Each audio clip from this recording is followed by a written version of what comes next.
Margaret Chen's fingers were bleeding by the time she pried the last rusted bolt from the greenhouse door. Soil caked under her nails, mixing with the rust and the blood, turning her hands into something that looked like they belonged to someone who'd been digging graves. The glass panels above her head were so thick with grime and algae that the morning sun filtered through green, casting everything in an underwater glow that made the abandoned structure feel like a sunken cathedral. She was 63 years old. She had $11 in her checking account, and the greenhouse she was breaking into, legally hers as of 9 a.m. yesterday, according to the single page of paperwork her son's attorney had tossed at her like garbage, was the only thing standing between Margaret Chen and the street. But none of that mattered yet. What mattered was what she'd find beneath the cracked terracotta pots and the collapsed wooden shelving and the 40 years of neglect that had turned this place into something most people would call a teardown. What mattered was the thing her mother-in-law had whispered to her 22 years ago in a hospital bed, breath rattling, eyes fierce, words that Margaret had carried like a stone in her pocket ever since. The greenhouse is the heart. Everything grows from the heart. Margaret had never understood what that meant. She was about to. 7 months from now, 40 restaurants bearing her name would stretch across the American South.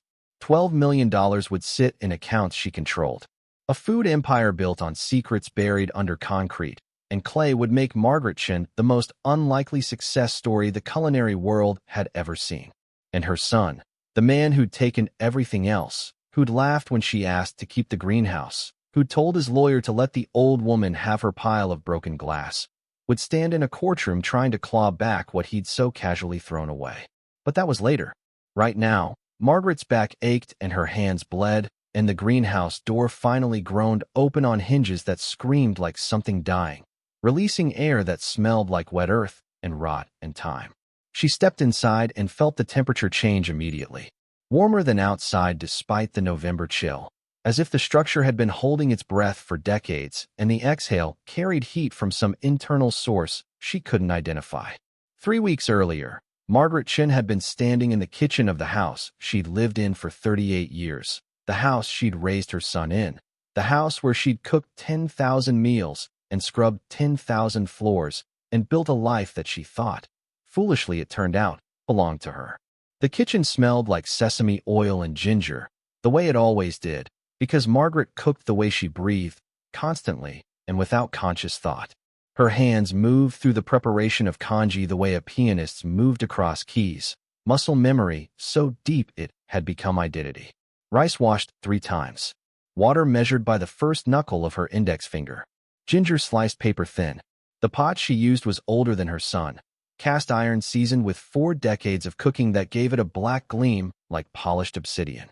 Her mother-in-law had given it to her as a wedding gift, and Margaret had used it every single day since, even during the years when there was barely enough rice to fill it. The doorbell rang at 7:14 in the morning.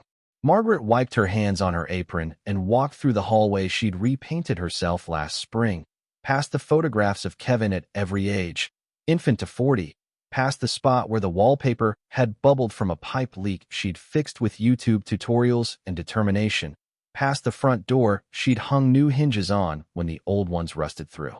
2 men stood on her porch. One she recognized, Gerald Faust, her son's attorney, a man with the kind of face that looked like it had been designed in a laboratory to inspire distrust. Thin lips, narrow eyes, a suit so sharply pressed it could have drawn blood. The other man was younger, a paralegal probably, carrying a leather folder and the expression of someone who'd rather be anywhere else. "Good morning, Mrs. Chen." Gerald's smile showed teeth, but no warmth. "We need to discuss the property transfer." Margaret's stomach dropped. She'd known this was coming. Kevin had been threatening it for months, ever since he'd gotten full control of his father's estate through a legal maneuver Margaret still didn't fully understand. Something about trust structures and beneficiary designations, and the fact that Henry, her late husband, had put everything in Kevin's name during a period when Margaret had been too consumed with Henry's cancer treatment to read the documents she was signing. Henry Chen had been a good man, but a traditional one. He'd believed that wealth flowed through sons, that property belonged to men who could manage it, that wives were provided for through their children's generosity. He died believing Kevin would honor the unspoken arrangement. that Margaret would live in this house until she died, that the business Henry had built, a chain of 4 modest but profitable restaurants in Savannah, Georgia, would continue to support them both. Henry had been wrong about his son in ways that only death could reveal. Kevin had sold the restaurants within a month of Henry's funeral, closed them on a Tuesday, sold the equipment on a Wednesday, transferred the real estate to a development company on a Thursday. For restaurants that had employed 60 people, that had fed the Savannah community for 25 years, that had represented Henry Chen's life work, gone in 72 hours. The employees received no severance. The regular customers received no notice. Margaret received a phone call from Kevin explaining that the restaurant business was inefficient and the property was worth more as condominiums. Now Gerald Faust stood on her porch with paperwork that would take the house to Mrs. Chen. As you're aware, the property at 1847 Abercorn Street is titled in Kevin Chen's name as part of the Henry Chen Family Trust. Kevin has decided to liquidate the trust's real estate holdings. Gerald opened his leather folder and produced documents covered in legal language that swam before Margaret's eyes. You have 30 days to vacate the premises. The words landed like physical blows. Margaret gripped the doorframe, feeling the wood that she'd sanded and refinished with her own hands. The threshold she'd crossed 50,000 times, the boundary between her life and the world that was now being erased with a signature she'd never agreed to. This is my home. Her voice came out smaller than she intended. I've lived here for 38 years. Henry wanted me to stay here. Gerald's expression didn't change.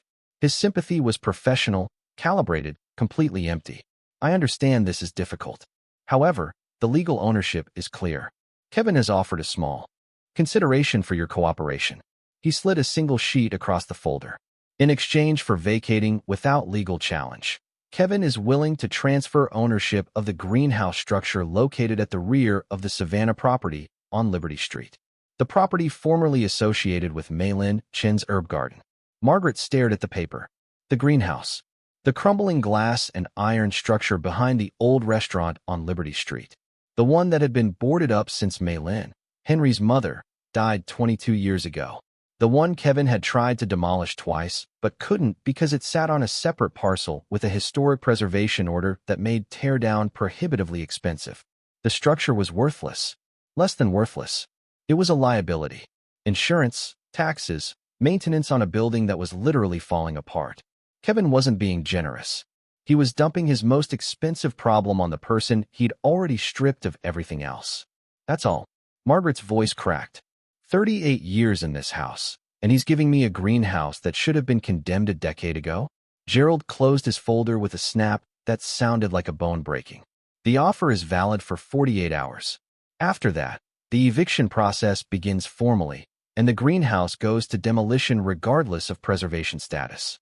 Kevin's development team has found a workaround. He turned to leave, then paused on the porch steps, lowering his voice to something that might have been genuine advice or might have been another form of cruelty. Between us, Mrs. Chen, take the greenhouse. It's better than nothing. And nothing is what you'll have if this goes to court. Margaret stood in her doorway long after Gerald's car disappeared down Abercorn Street. The November morning was mild by Savannah standards, mid-50s with the kind of soft light that made the moss hanging from the oak trees look like silver lace. Her neighborhood was waking up around her. The sound of Mrs. Patterson's dog barking 2 doors down. A school bus grinding through its gears on the corner. Normal sounds from a normal morning in a life that had just stopped being normal in any recognizable way. She went back inside and finished making congee because that was what Margaret Chen did when the world collapsed. She cooked. She'd cooked through Henry's diagnosis, through his chemotherapy, through the long nights when he couldn't keep anything down except the broth she made from chicken bones simmered for 12 hours. She'd cooked through Kevin's teenage rebellion, through his college years when he'd come home only for her food, through his marriage to a woman named Diane who'd once told Margaret that Chinese cooking was too heavy and could she please make salads instead. She'd cooked through Henry's death, standing at this same stove at 3 in the morning, making dumplings for the funeral reception because grief needed somewhere to go and Margaret's grief went into flour and filling and the rhythmic press of dough between her palms. Now she stood at the stove and stirred congee and tried to figure out how a woman with $11 in her checking account and no home and no income and no family willing to help was supposed to survive. The phone rang at noon. Kevin's name appeared on the screen, and Margaret answered because hope was harder to kill than dignity. Mom. His voice carried the particular tone he used when he wanted to sound reasonable while being ruthless. Gerald said you haven't signed yet. Kevin, this house is all I have. Your father wanted me to live here. Dad wanted a lot of things that weren't practical. Kevin's sigh was theatrical, practiced. The house is worth $850,000 in this market. I have a buyer lined up. This isn't personal, Mom. It's business. I raised you in this house. The words came out before Margaret could stop them, carrying weight that business calculations couldn't measure. You took your first steps in the living room. I taught you to cook in this kitchen. Your father and I built everything here. Kevin's patience, never abundant, evaporated. And I'm building something bigger. The development company needs the property portfolio complete. Your sentimentality is costing me money. Margaret closed her eyes. Sentimentality. That's what 38 years of her life had been reduced to. A sentimental obstacle in her son's real estate portfolio. Take the greenhouse, Mom. At least you'll own something. Kevin's voice softened slightly, a technique Margaret recognized from watching him negotiate business deals on the phone. It's not like you can afford a lawyer anyway. This is the best deal you're going to get. He hung up before she could respond. Margaret set the phone down carefully on the counter, next to the cutting board where she'd just been slicing scallions, and pressed both hands flat against the cool granite. Her reflection stared back at her from the dark surface, distorted and unfamiliar. A 63-year-old woman with gray-streaked black hair and hands that had never stopped working and a face that had somehow gotten old without her noticing. She signed the papers that afternoon. Gerald returned at 4 o'clock with a notary and the paralegal and the same empty smile.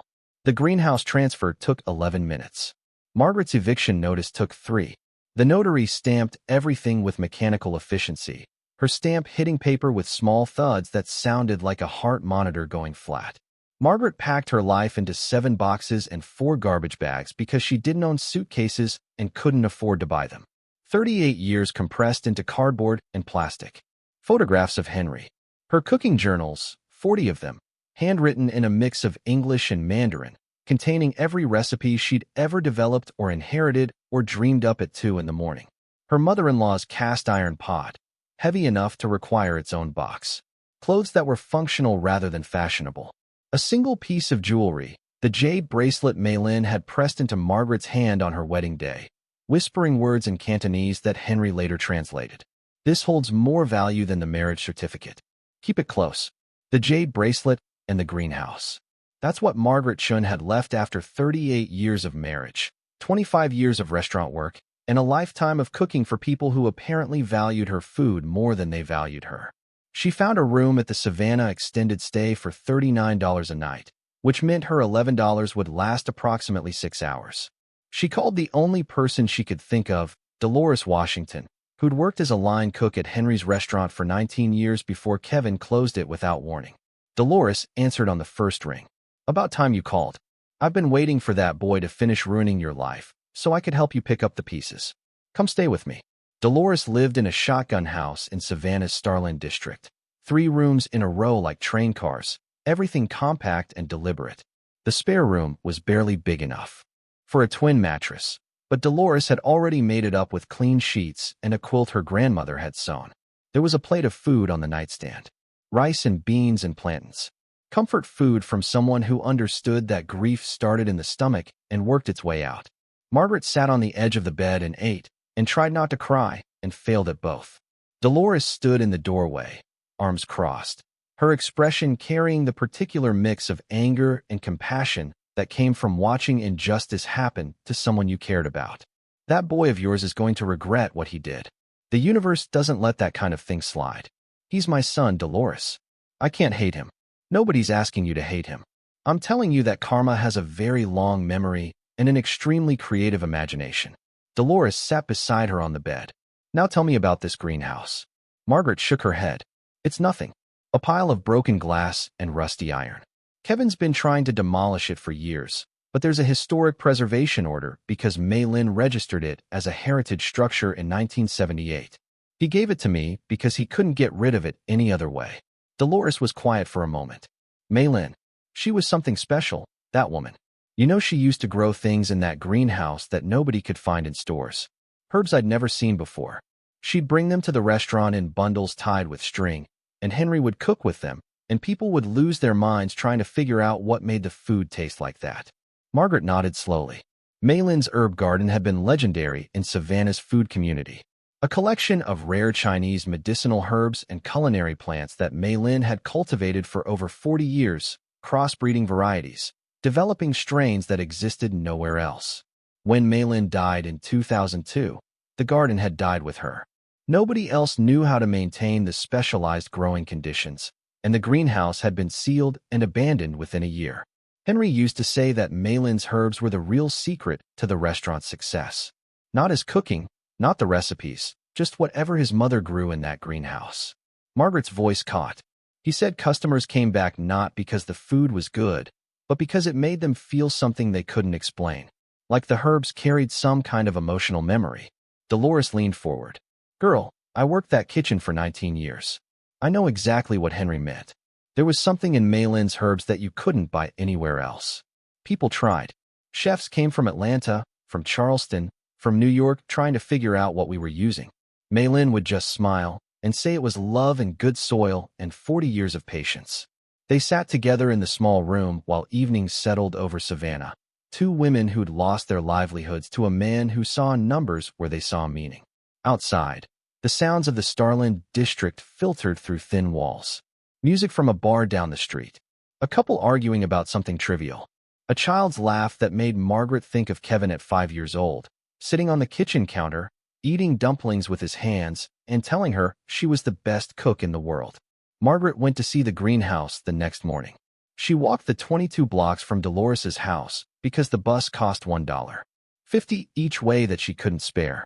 The November air smelled like river and moss and fallen leaves, and Savannah was doing what Savannah always did in autumn, being beautiful without trying, making even grief feel slightly less heavy with its soft light and gentle architecture. The Liberty Street property sat at the edge of what had once been Savannah's most vibrant food corridor. 3 of Henry's 4 restaurants had operated within walking distance of this spot, drawing from the neighborhood's energy, feeding it back through food that tasted like belonging. Now the buildings that had housed those restaurants were being converted into luxury condominiums. Kevin's development company had already put up signage showing architectural renderings of the finished products.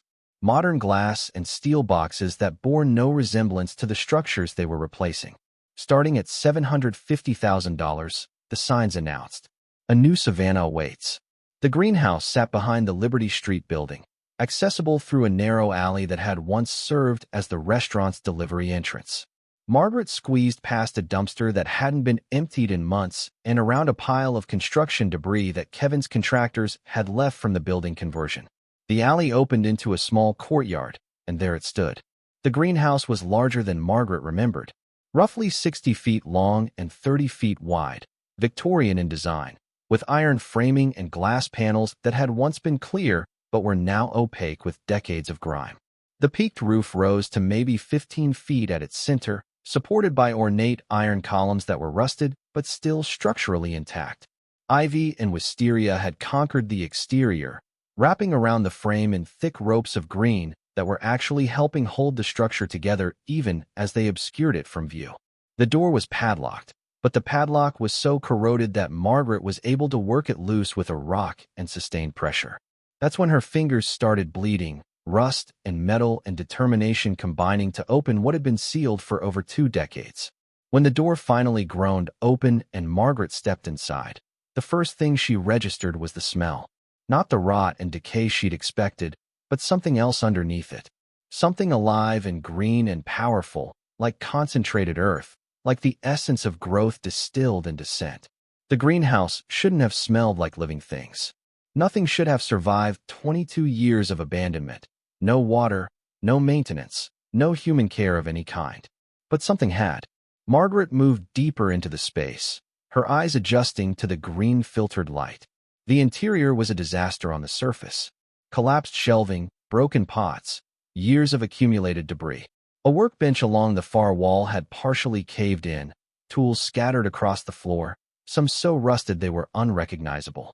Spider webs connected everything like a secondary architecture, thick enough in places to look like fabric.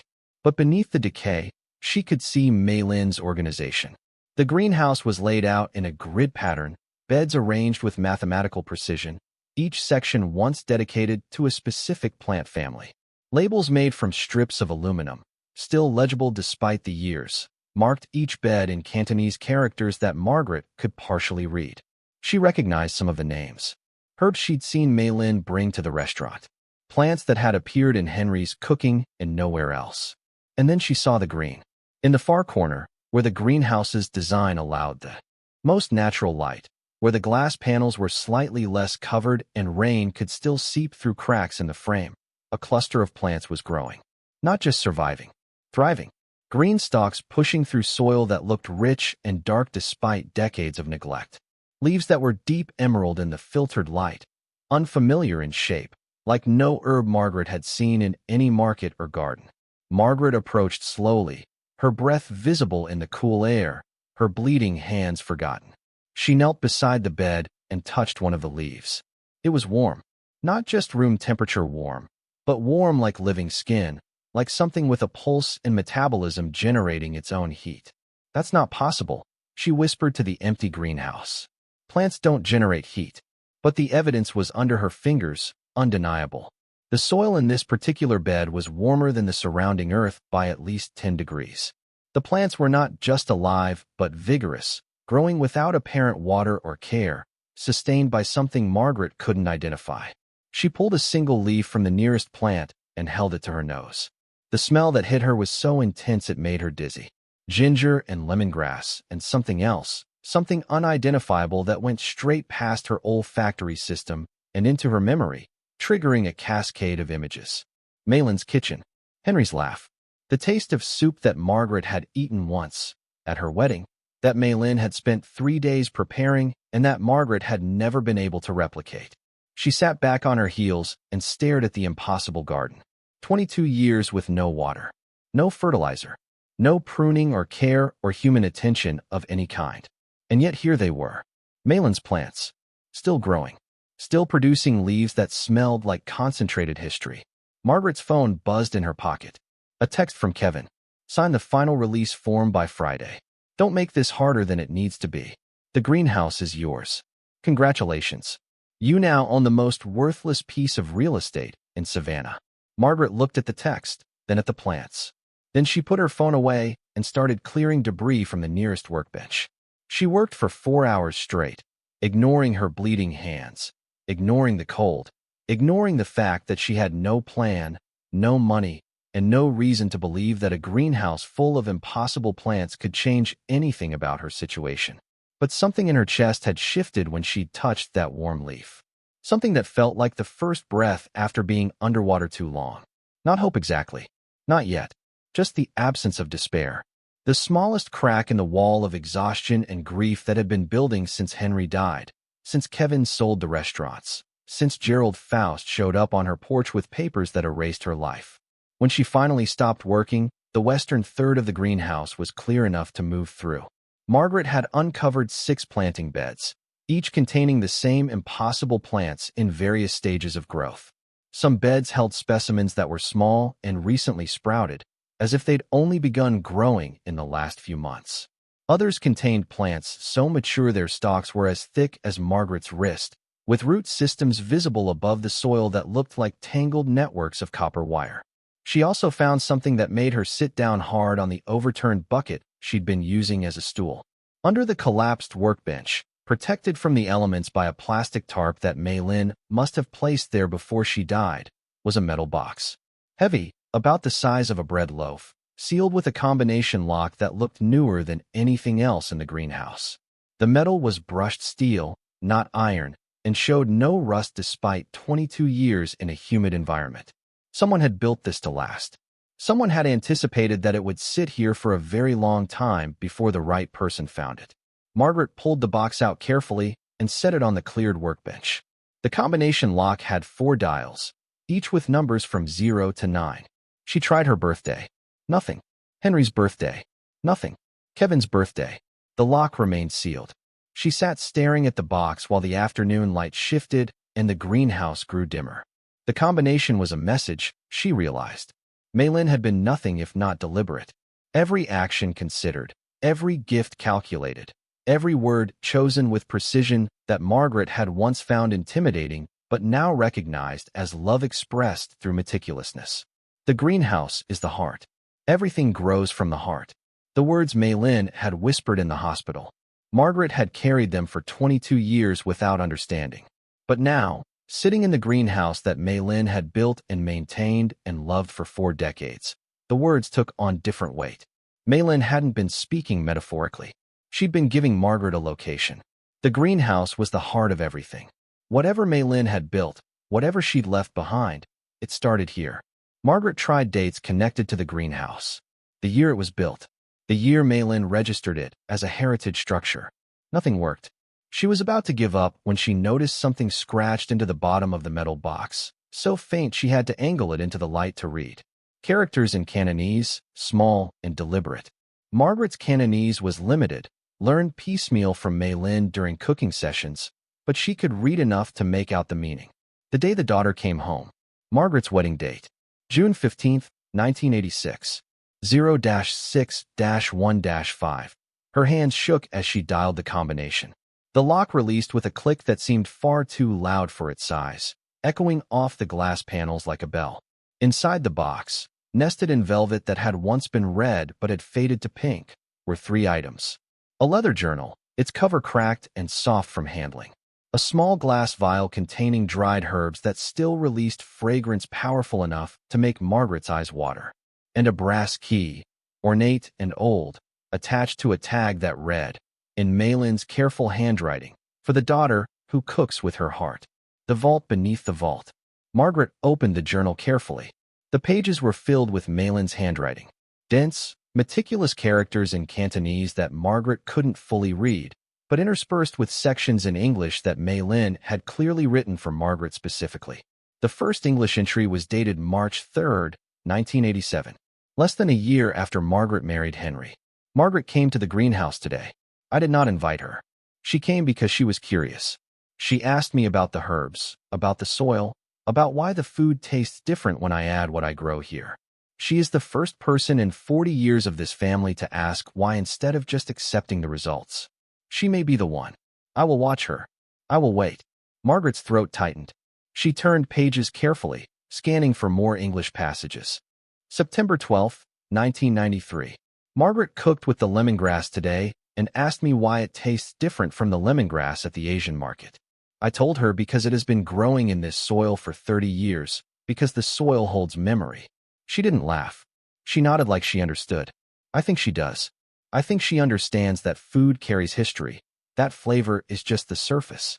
Beneath the taste is everything the plant has absorbed. The minerals, the water, the years. She cooks this way already, even if she doesn't know it. More pages. More entries. A chronicle of Mei-Lin watching Margaret, evaluating her, deciding whether to trust her with something that the journal's tone made clear was enormous. January 5, 2000. 2 years before Mei-Lin died. I am dying. The doctors use softer words, but the meaning is the same. Cancer in my liver. The same cancer that took my mother and her mother before her.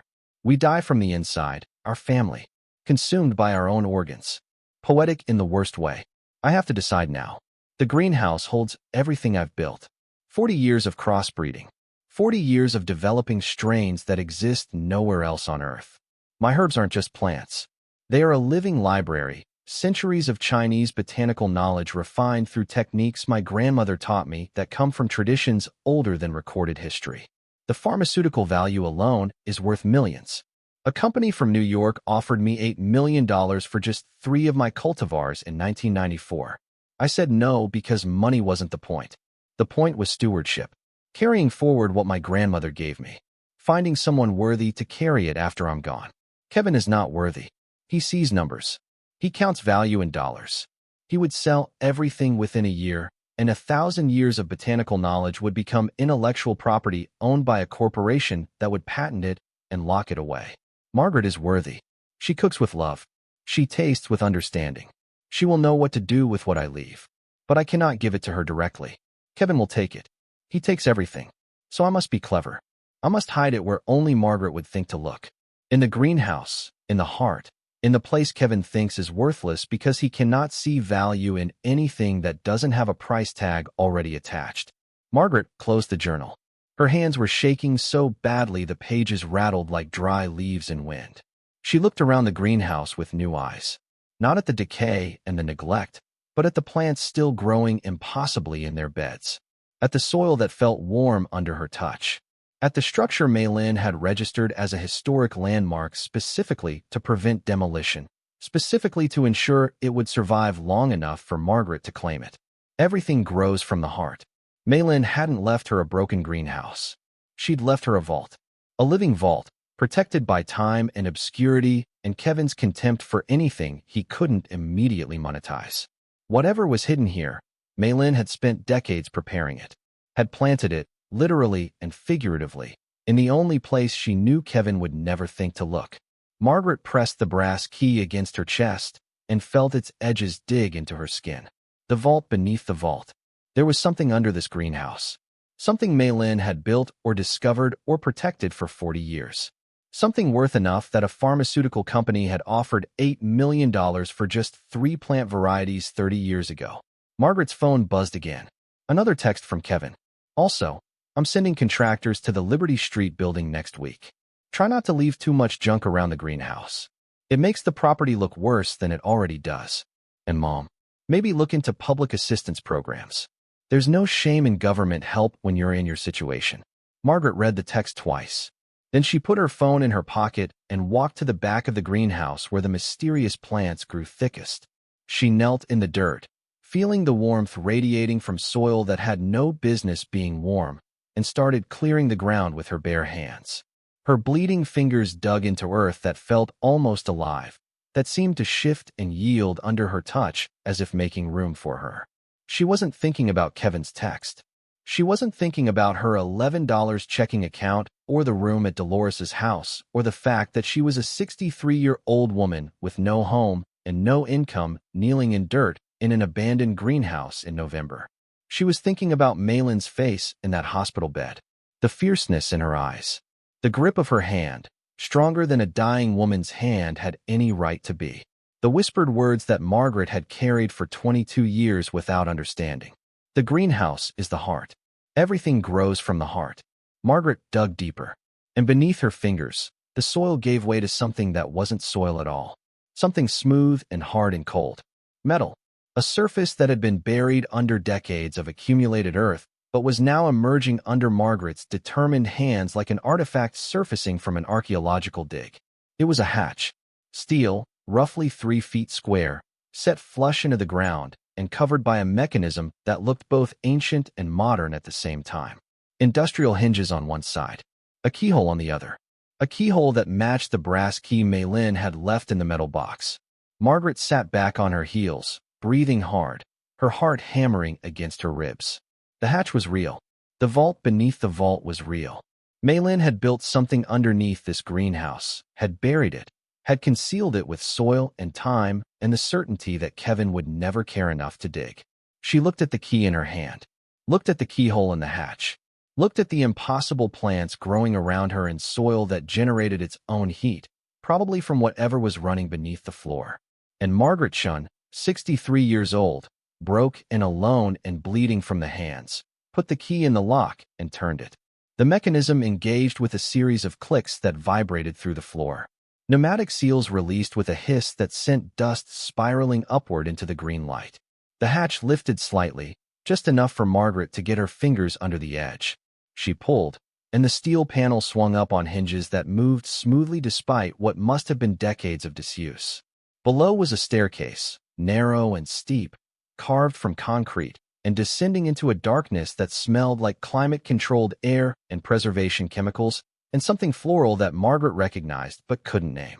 She stood at the top of those stairs, looking down into what Mei-Lin had spent 40 years building in secret, and felt the last 22 years of carrying those whispered words finally arrive at their destination. The greenhouse was the heart, and Margaret was about to discover what the heart had been protecting all along. She descended. The stairs went deeper than she expected, maybe 15 feet below the greenhouse floor, each step taking her further from the ruined beauty above into something that felt increasingly deliberate and sophisticated. At the bottom, the stairs opened into a corridor lit by emergency fixtures that flickered on automatically as Margaret approached, motion sensors that shouldn't have been powered but were, drawing energy from some source she couldn't identify. The corridor was about 40 feet long, concrete walls reinforced with steel beams, the floor smooth and level. Climate control hummed from vents in the ceiling, maintaining the kind of stable temperature and humidity that museums use to preserve irreplaceable artifacts. This wasn't a root cellar or a basement. This was a facility, engineered and maintained to a standard that must have cost serious money to build and outfit. The corridor ended at a steel door. Not just any steel door. This one had thickness to it, weight, the kind of industrial construction that banks used for their vault rooms. Beside the door, another keyhole, and a small digital panel that displayed 4 digits. Midnight, a combination lock, electronic this time, requiring a code to supplement the physical key. Margaret tried the wedding date again. 0-6-1-5. Nothing happened. She tried Mei-Lin's birthday, Kevin's birthday, Henry's birthday, the year the greenhouse was built. Nothing. She leaned against the cool steel and tried to think like Mei-Lin. Precise, deliberate, choosing codes that would mean something to the right person and nothing to anyone else. The day the daughter came home. That had been the first combination. Margaret's wedding date. The day she'd officially become part of Mei-Lin's family. But Mei-Lin's journal had talked about another date. A moment of recognition. September 12, 1993. The day Margaret had asked why the lemongrass tasted different. The day Mei-Lin wrote, "She may be the one." Margaret typed 0-9-1-2. The panel beeped once. The lock disengaged with a solid mechanical clunk. The door swung inward on perfectly balanced hinges, releasing air that was cool and pure and scented with something Margaret had been smelling in attenuated form since she'd entered the greenhouse.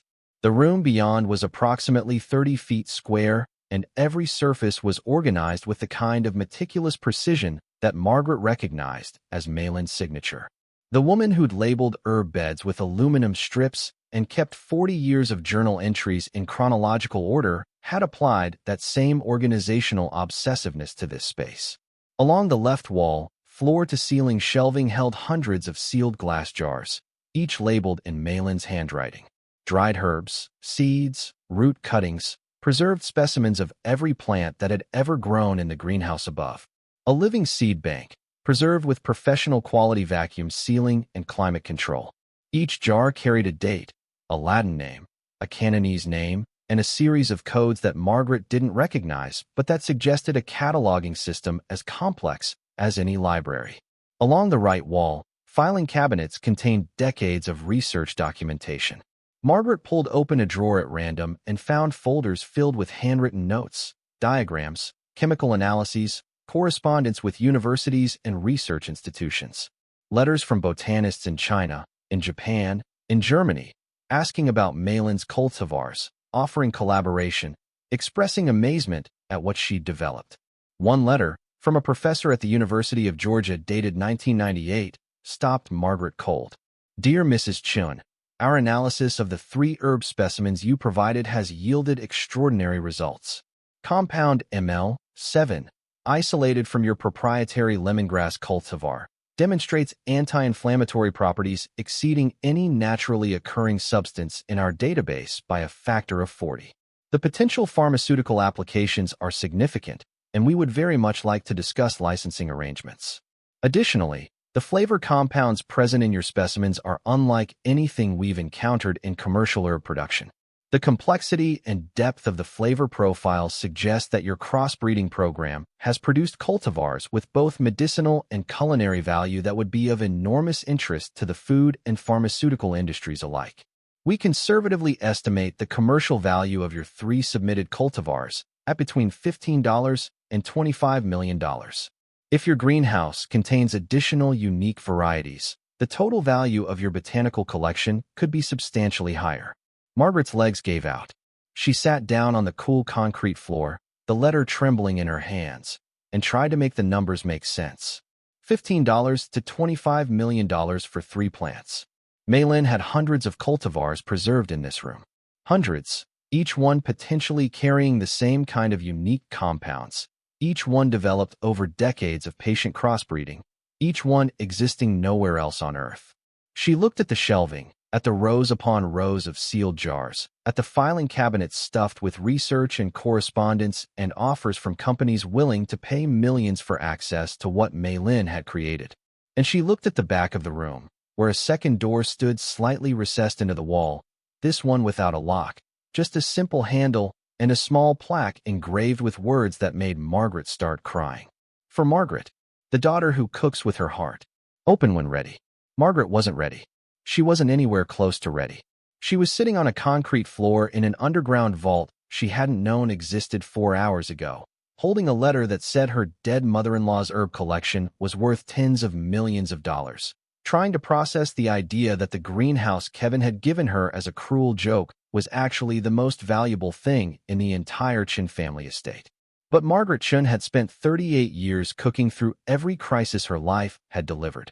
She'd fed people through grief and joy and ordinary Tuesdays that needed nourishment just as much as catastrophes.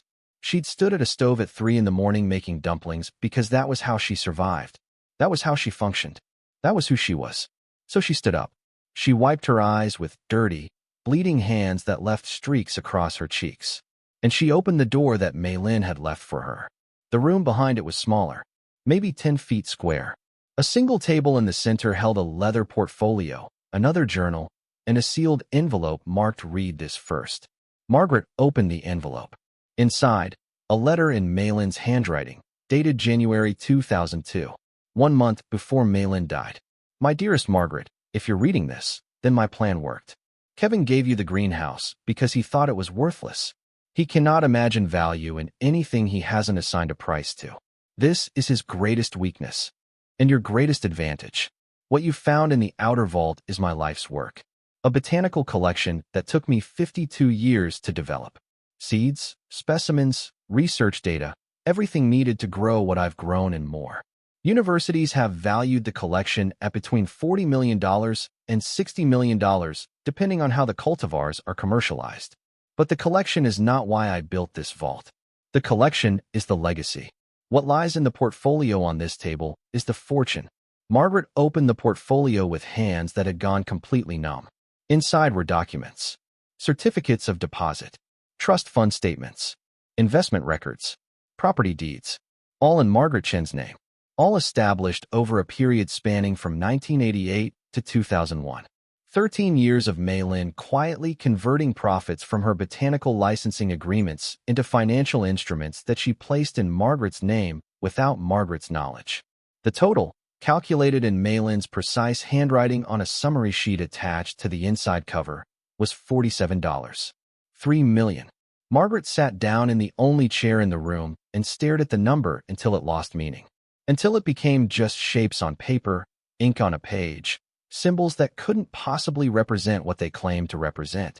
She looked at the trust fund statements showing decades of compound growth, at certificates of deposit maturing on staggered timelines so there would always be liquidity, at property deeds for commercial real estate in Atlanta, in Charlotte, in Richmond, all purchased under Margaret's legal name through a trust that Mei-Lin had established with an attorney Margaret had never met.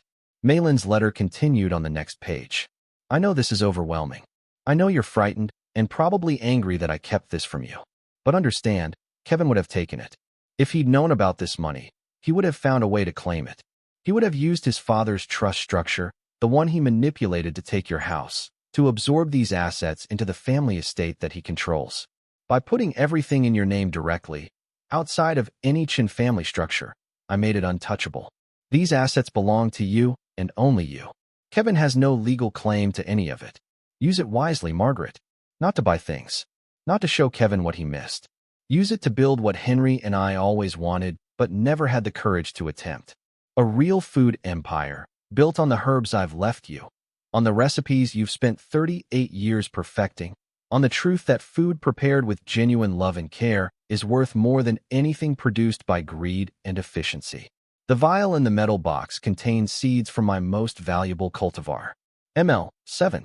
It grows only in the soil conditions present in the greenhouse above.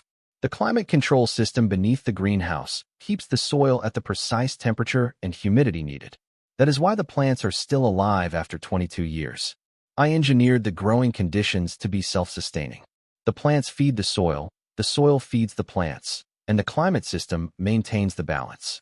ML7 is the heart of everything. Its compounds make food taste like memory. Not just good, transcendent. People who eat food prepared with ML7 don't just enjoy a meal. They experience connection, comfort, belonging. The science behind this is documented in the research files. Universities have confirmed the compound's effects on neurotransmitter activity related to emotional response. It is safe, natural, and completely legal. It is also worth more than everything else in this vault combined. Build your restaurants, Margaret. Cook with your heart and with my herbs. Feed people not just food, but meaning. And when Kevin comes, and he will come, let your success speak louder than any words you could say to the son who forgot that his mother was worth more than a greenhouse. I love you, daughter. I always did. Your mother, Mei-Lin. Margaret sat in the underground vault beneath a greenhouse her son had given her as an insult, holding $47. 3 million in documents and the seeds of a botanical miracle that had been growing in secret for over half a century. She pressed both hands against Mei-Lin's letter and let herself collapse into grief so profound it felt geological, like tectonic plates shifting inside her chest. Grief for Mei-Lin, who'd spent decades protecting a daughter-in-law she couldn't protect openly. Grief for Henry, who'd never known the full extent of his mother's brilliance. Grief for the 22 years Margaret had spent carrying Mei-Lin's whispered words without understanding that they were a map to salvation. And grief, sharp and complicated, for Kevin. For the boy who'd sat on her kitchen counter eating dumplings. For the teenager who'd come home from college just for her cooking.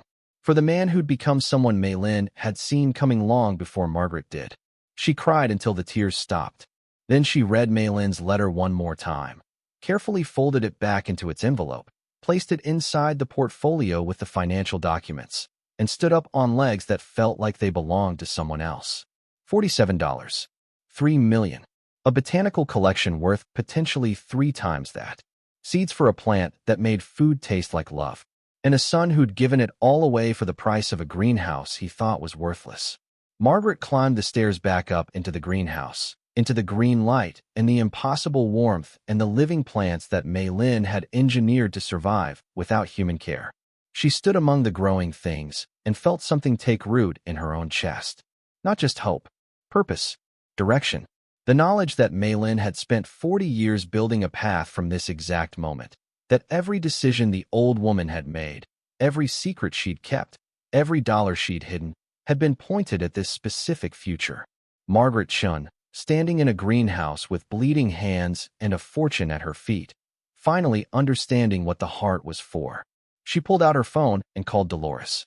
I need you to come to the greenhouse on Liberty Street. Now. It's almost dark, Margaret. Now, Dolores. Bring your good knife and your favorite cutting board. We have work to do. Margaret ended the call and looked around the greenhouse one more time. The plants seemed to lean toward her in the fading light, their leaves catching the last rays of sun through the grimy glass. Alive and waiting, patient as the woman who'd planted them. Ready to grow. Margaret knelt beside the nearest bed and sank her fingers into the warm soil. She could feel it now, the pulse that Mei-Lin had described in her journal. The living rhythm of a garden that had been sustaining itself for 22 years, holding everything in trust, growing in the dark, waiting for the one person who would understand what to do with it. Everything grows from the heart, Margaret whispered to the empty greenhouse. And tomorrow, she'd start building. But tonight, she was going to cook. She picked a handful of leaves from the nearest plant, ML7, the herb Mei-Lin said made food taste like memory.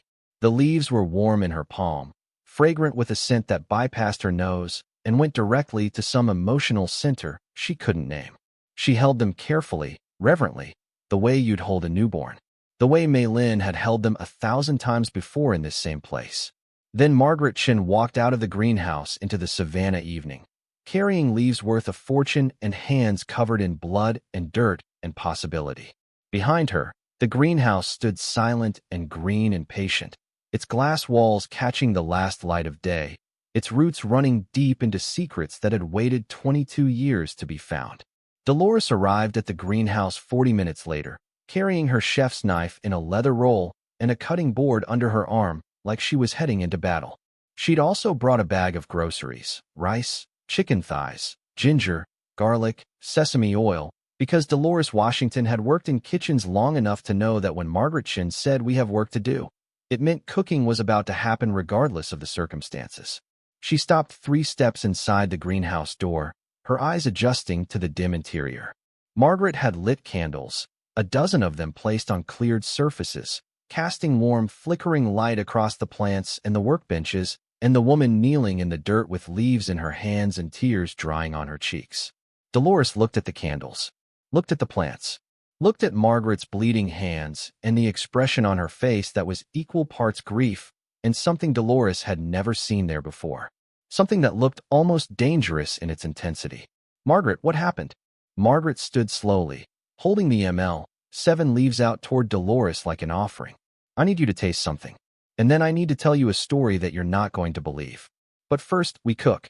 They set up in the cleared section of the greenhouse, using the workbench as a prep station and a portable gas burner Dolores had grabbed from her own kitchen on a hunch that wherever Margaret was cooking tonight, it wouldn't have a conventional stove. Dolores washed the chicken and broke it down while Margaret prepared the aromatics, working in the synchronized rhythm they developed over 19 years of sharing kitchen space at Henry's restaurant. Margaret added the ML7 leaves to the broth base she was building. Just 3 leaves, torn by hand the way Mei-Lin had always done it, releasing that scent that went straight past the nose and into something deeper. The greenhouse filled with fragrance that made the candlelight seem warmer, that made the November air outside feel irrelevant, that turned a broken-down glass structure into the most important kitchen in Savannah.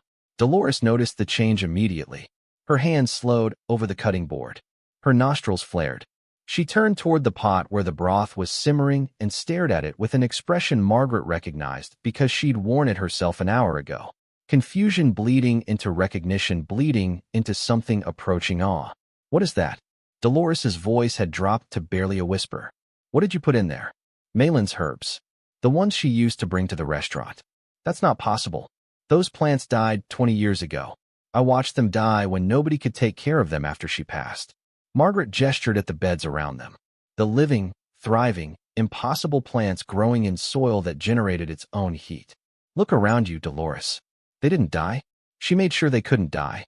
Dolores moved through the greenhouse slowly, touching leaves, feeling the warmth of the soil, her face cycling through disbelief and wonder, and finally, settling on something that looked like vindication. "I knew it. I always knew that woman was up to something more than growing herbs." Henry used to joke that his mother was secretly a scientist. He said it like it was funny, but I never laughed because I could taste it in the food. Whatever she grew in here wasn't normal. It was better than normal. It was impossible. They finished the soup together, ladling it into bowls Margaret found in the storage area beneath the workbench. Ceramic bowls, hand-thrown, each one slightly different. Mei-Lin had made them. Margaret recognized the glaze pattern, that distinctive blue-green that Mei-Lin had achieved by mixing copper oxide with wood ash from the fireplace at the Liberty Street restaurant. Even the bowls were part of the legacy. Even the containers had been crafted with intention. Dolores took her first sip and went completely still. Her eyes closed. Her hands tightened on the bowl. For 30 seconds, she didn't move, didn't speak, didn't breathe in any way Margaret could detect. When she opened her eyes, they were wet. "That tastes like every good thing that ever happened to me." Dolores's voice was thick and unsteady. "That tastes like my grandmother's kitchen on Sunday morning. Like the first meal I ever cooked that someone said was perfect. Like sitting on my mama's lap when I was 3 years old and feeling completely safe." "How is that possible? How can soup taste like a feeling?" Margaret told her everything. The metal box, the journal, the underground vault, the research documents, the financial portfolio, Mei-Lin's letter. She told it in the order she'd discovered it, letting each revelation build on the last, watching Dolores's face move through the same progression Margaret had experienced. Disbelief, shock, understanding, grief, and finally that same dangerous purpose that had taken root in Margaret's chest. By the time Margaret finished talking, The candles had burned low, and the soup pot was empty, and Dolores was sitting on an overturned bucket with her head in her hands. $47 million. Dolores said the number like she was testing whether her mouth could form it. And Herb's worth maybe 3 times that. And Kevin gave it all to you because he thought it was garbage. He thought the greenhouse was worthless. Margaret's voice was quiet but steady. He thought I was worthless. He was wrong about both.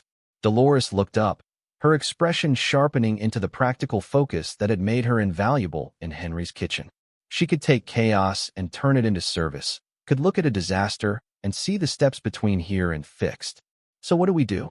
We build a restaurant. Margaret heard herself say it before she'd fully decided, but the words felt right the moment they left her mouth. Not like Henry's restaurants. Not 4 walls and a kitchen and a menu that somebody else designed. We build something that starts here, in this greenhouse, with these herbs, and we make food that does what that soup just did to you. We make food that makes people feel something they can't get anywhere else. Dolores stood up, brushing dirt from her knees, her face set with determination that matched Margaret's own. Girl, I've been waiting 19 years for you to say something like that. When do we start? Tomorrow. They started the next morning at 6 a.m. Margaret arrived at the greenhouse with a legal pad, a pen, and a phone number that Mei-Lin had included in the portfolio documents. Thomas Huang, estate attorney, Atlanta. The man Mei-Lin had used to establish the trusts and manage the financial instruments now held in Margaret's name. Thomas answered on the second ring, as if he'd been waiting for this call for 22 years. Which, Margaret would learn, he essentially had. Mrs. Chen. Thomas's voice was warm and unhurried, carrying a slight Cantonese accent that reminded Margaret painfully of Mei-Lin. I've been expecting you. Your mother-in-law was quite specific about the timeline.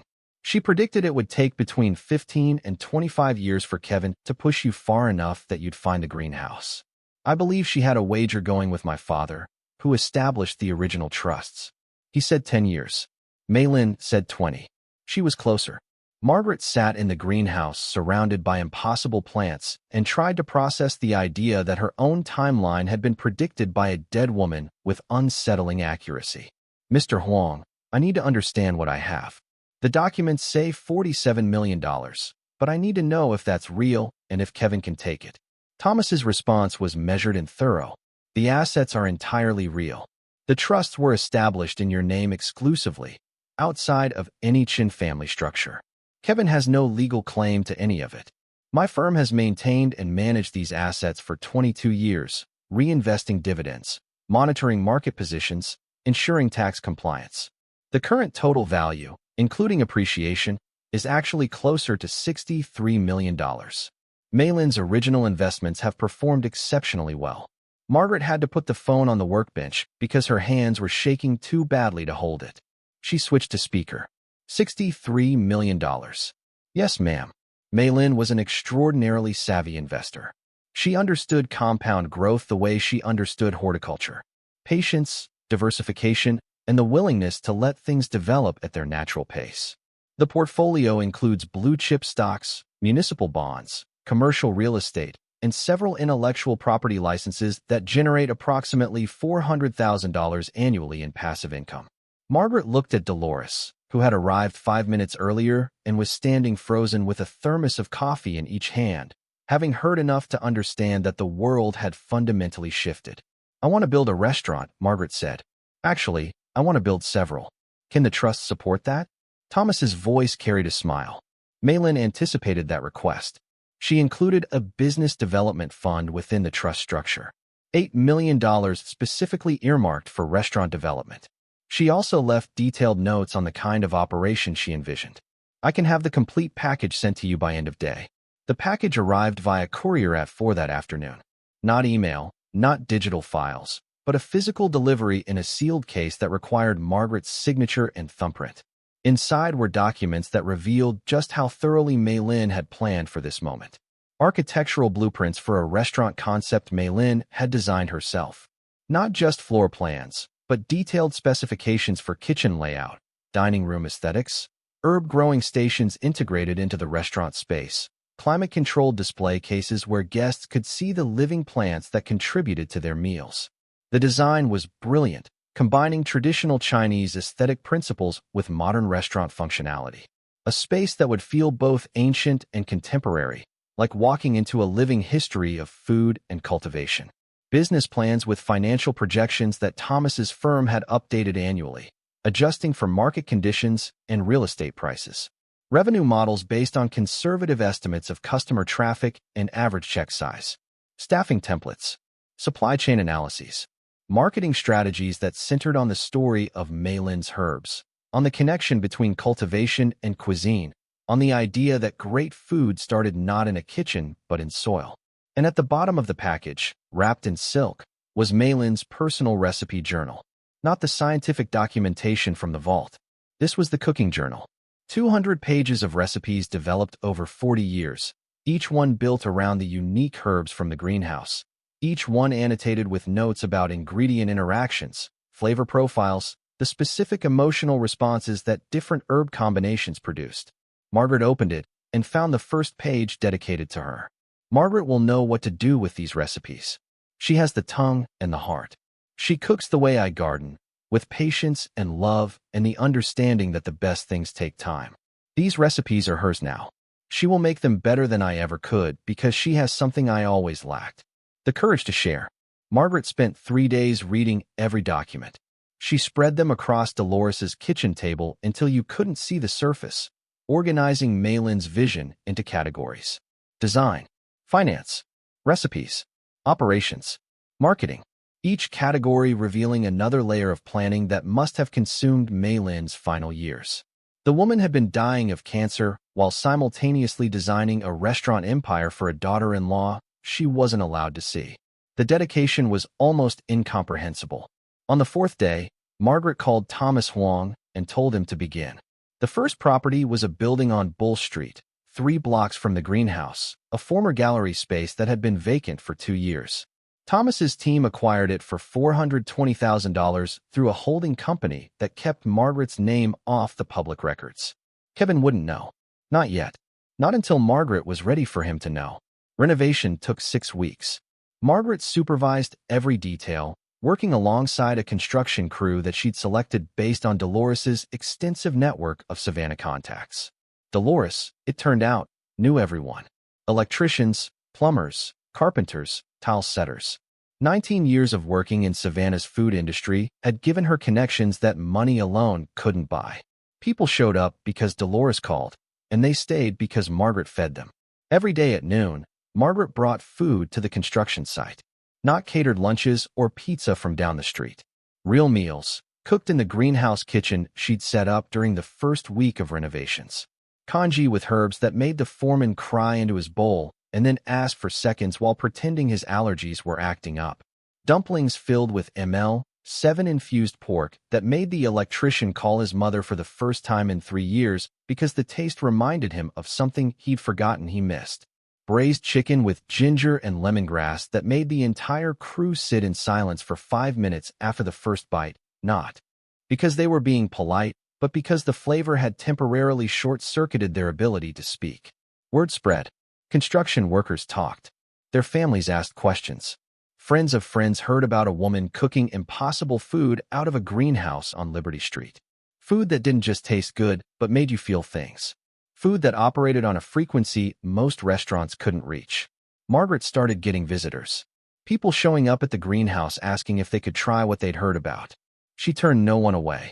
She fed them all, using the herbs with increasing confidence, understanding through practice what Mei-Lin had documented in theory. Different combinations produced different responses. ml.7 with ginger created comfort. ml.7 with lemongrass produced nostalgia.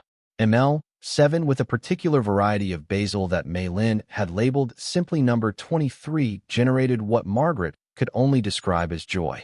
Pure, uncomplicated happiness that lasted for hours after the meal ended. She kept a journal, the way Mei-Lin had, documenting every recipe she tested, every herb combination she tried, every reaction she observed from the people who ate her food. The data was anecdotal, unscientific, impossible to quantify, but it was consistent. Everyone who ate food made with Mei-Lin's herbs experienced something beyond flavor, something emotional, something that connected them to their own best memories, their deepest sense of comfort and belonging. The restaurant opened on January 15th, 2 months after Margaret had first broken into the greenhouse. She called it Chen's Heart. The name was Mei-Lin's suggestion, written in the margins of the architectural blueprints in handwriting that had grown shaky near the end but never lost its precision. The heart of the greenhouse. The heart of the food. The heart of everything. Opening night was invitation only. 50 guests chosen by Margaret and Dolores from the community of people who'd supported them during the renovation. The construction crew and their families. Neighbors from the Liberty Street area. Church members from Dolores's congregation who'd donated furniture and volunteer labor. People who'd believed in the project before anyone had reason to believe.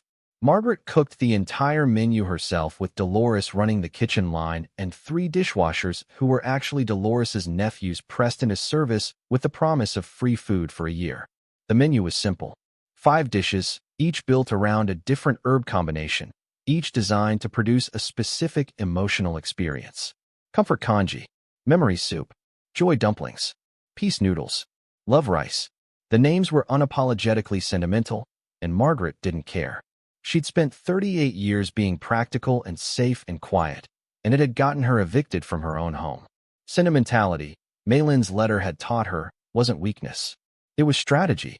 The first guest to eat was Dolores's mother, Vivian Washington, 84 years old, wheelchair-bound from a stroke 2 years ago.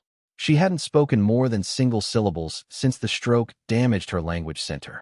Dolores pushed her to a table by the window and placed a bowl of comfort congee in front of her. Vivian looked at the bowl for a long time.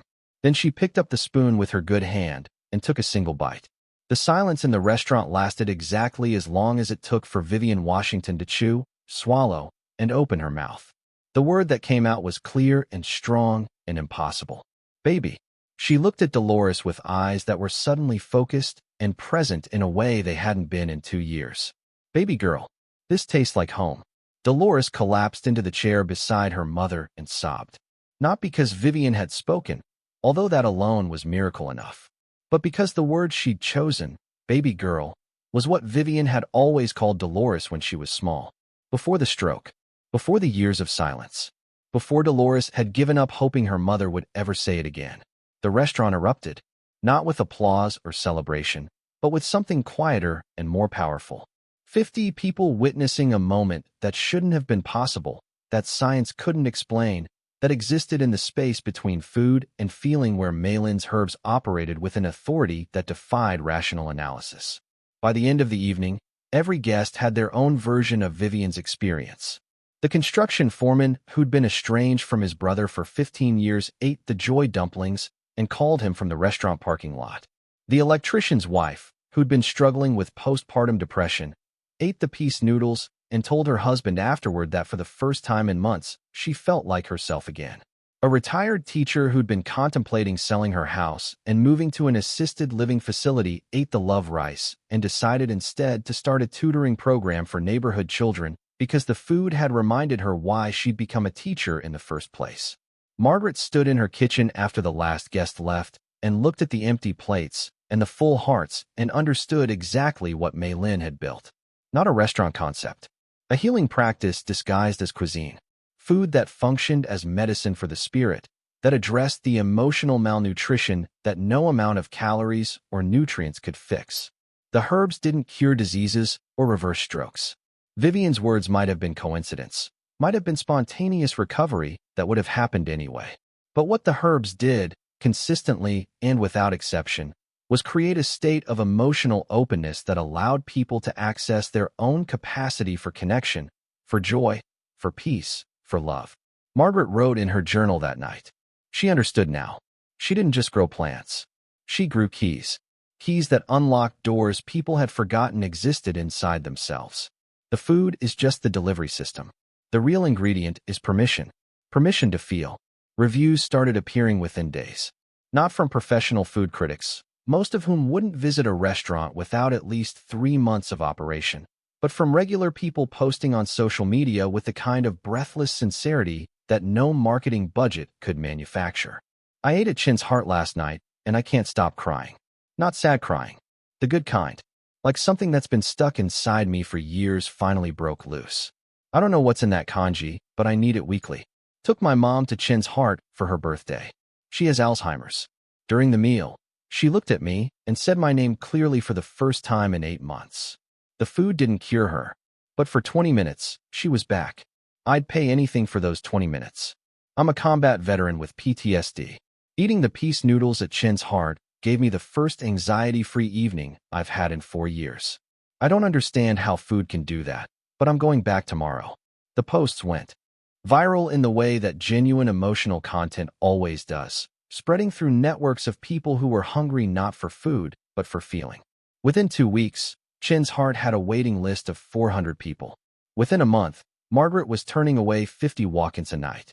The tiny 50-seat restaurant on Bull Street had become the most sought-after dining experience in Savannah. Margaret hired staff. First Dolores' niece, Angela, a culinary school graduate who'd been working at a chain restaurant because nobody in Savannah was hiring.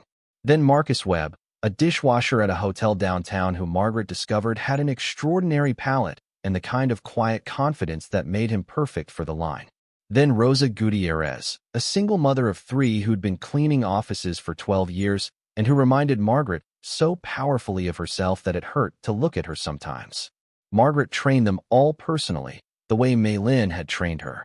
Not through recipes and techniques, although those mattered, but through philosophy. Food is connection. Cooking is an act of love. When you put something on a plate, you're not serving a meal. You're offering a piece of yourself. If you're angry or distracted or just going through the motions, the food will carry that. If you're present and caring and genuinely invested in the person who will eat what you've made, the food will carry that instead. She taught them about the herbs gradually, introducing each cultivar one at a time, explaining its properties, demonstrating how it changed the flavor profile and the emotional impact of every dish it touched. She didn't explain the science behind it because she didn't fully understand it herself. She just showed them what happened when you cooked with intention and ingredients that had been developed over 52 years by a woman who understood that the distance between body and soul was shorter than most people realized. 3 months after opening, Chen's Heart was generating $180,000 a month in revenue. More than that, it had become a community institution. Margaret established a policy that 10% of all meals would be served free to people who couldn't afford to pay.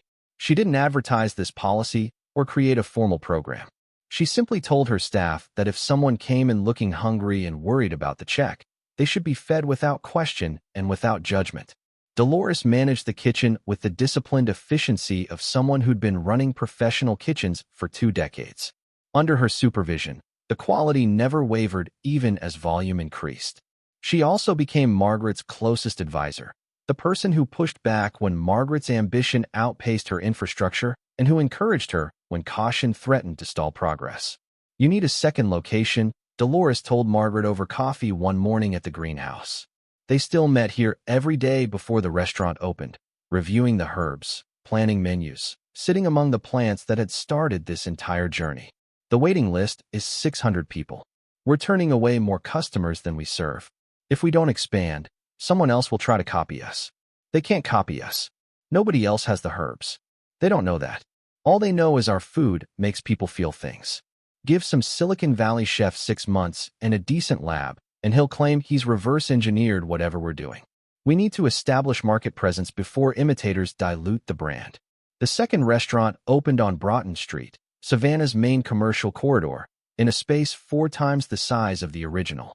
Margaret used $1.2 million from Mei-Lin's business development fund, designing a space that incorporated the greenhouse concept directly into the dining room. Living herb gardens along the walls, climate-controlled cases displaying Mei-Lin's cultivars, a glass-walled kitchen where guests could watch their food being prepared with the actual plants visible throughout the process. The third location followed 2 months later in Charleston, South Carolina, then a 4th in Atlanta, a 5th in Charlotte, each one carrying the same design principles, the same menu philosophy, the same commitment to feeding people food that nourished something beyond the body. Margaret developed a propagation system for the herbs, working with the greenhouse's existing climate control to create growing conditions that could be replicated in each restaurant location. Thomas Huang's firm handled the legal complexity of protecting the botanical intellectual property, filing patents on the cultivation methods rather than the plants themselves, a strategy Mei-Lin had outlined in her business plan that ensured Margaret could maintain control without trying to patent living organisms. By month 5, Chen's Heart had 8 locations across 4 states, employed 340 people, and was generating $2.4 million in monthly revenue. Food magazines wrote profiles. Television producers called requesting interviews. A documentary crew from Netflix spent 2 weeks following Margaret through her routine, filming the greenhouse and the kitchens and the faces of customers experiencing the food for the first time. Margaret deflected most of the attention toward her staff and the community that had supported her.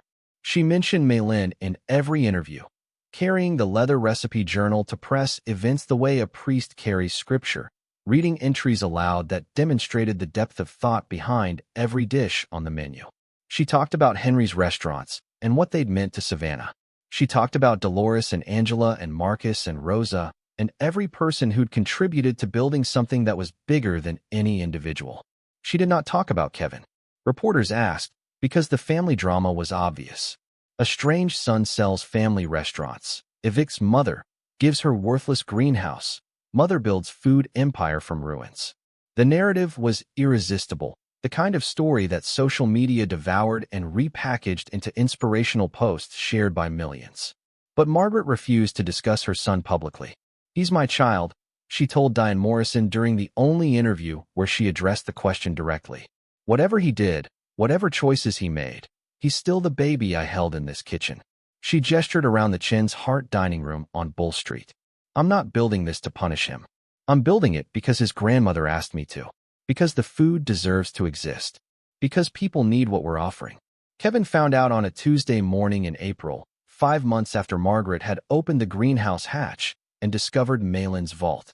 He was sitting in his development office in downtown Savannah, reviewing plans for the Liberty Street condominium project, when his assistant placed a copy of Savannah magazine on his desk.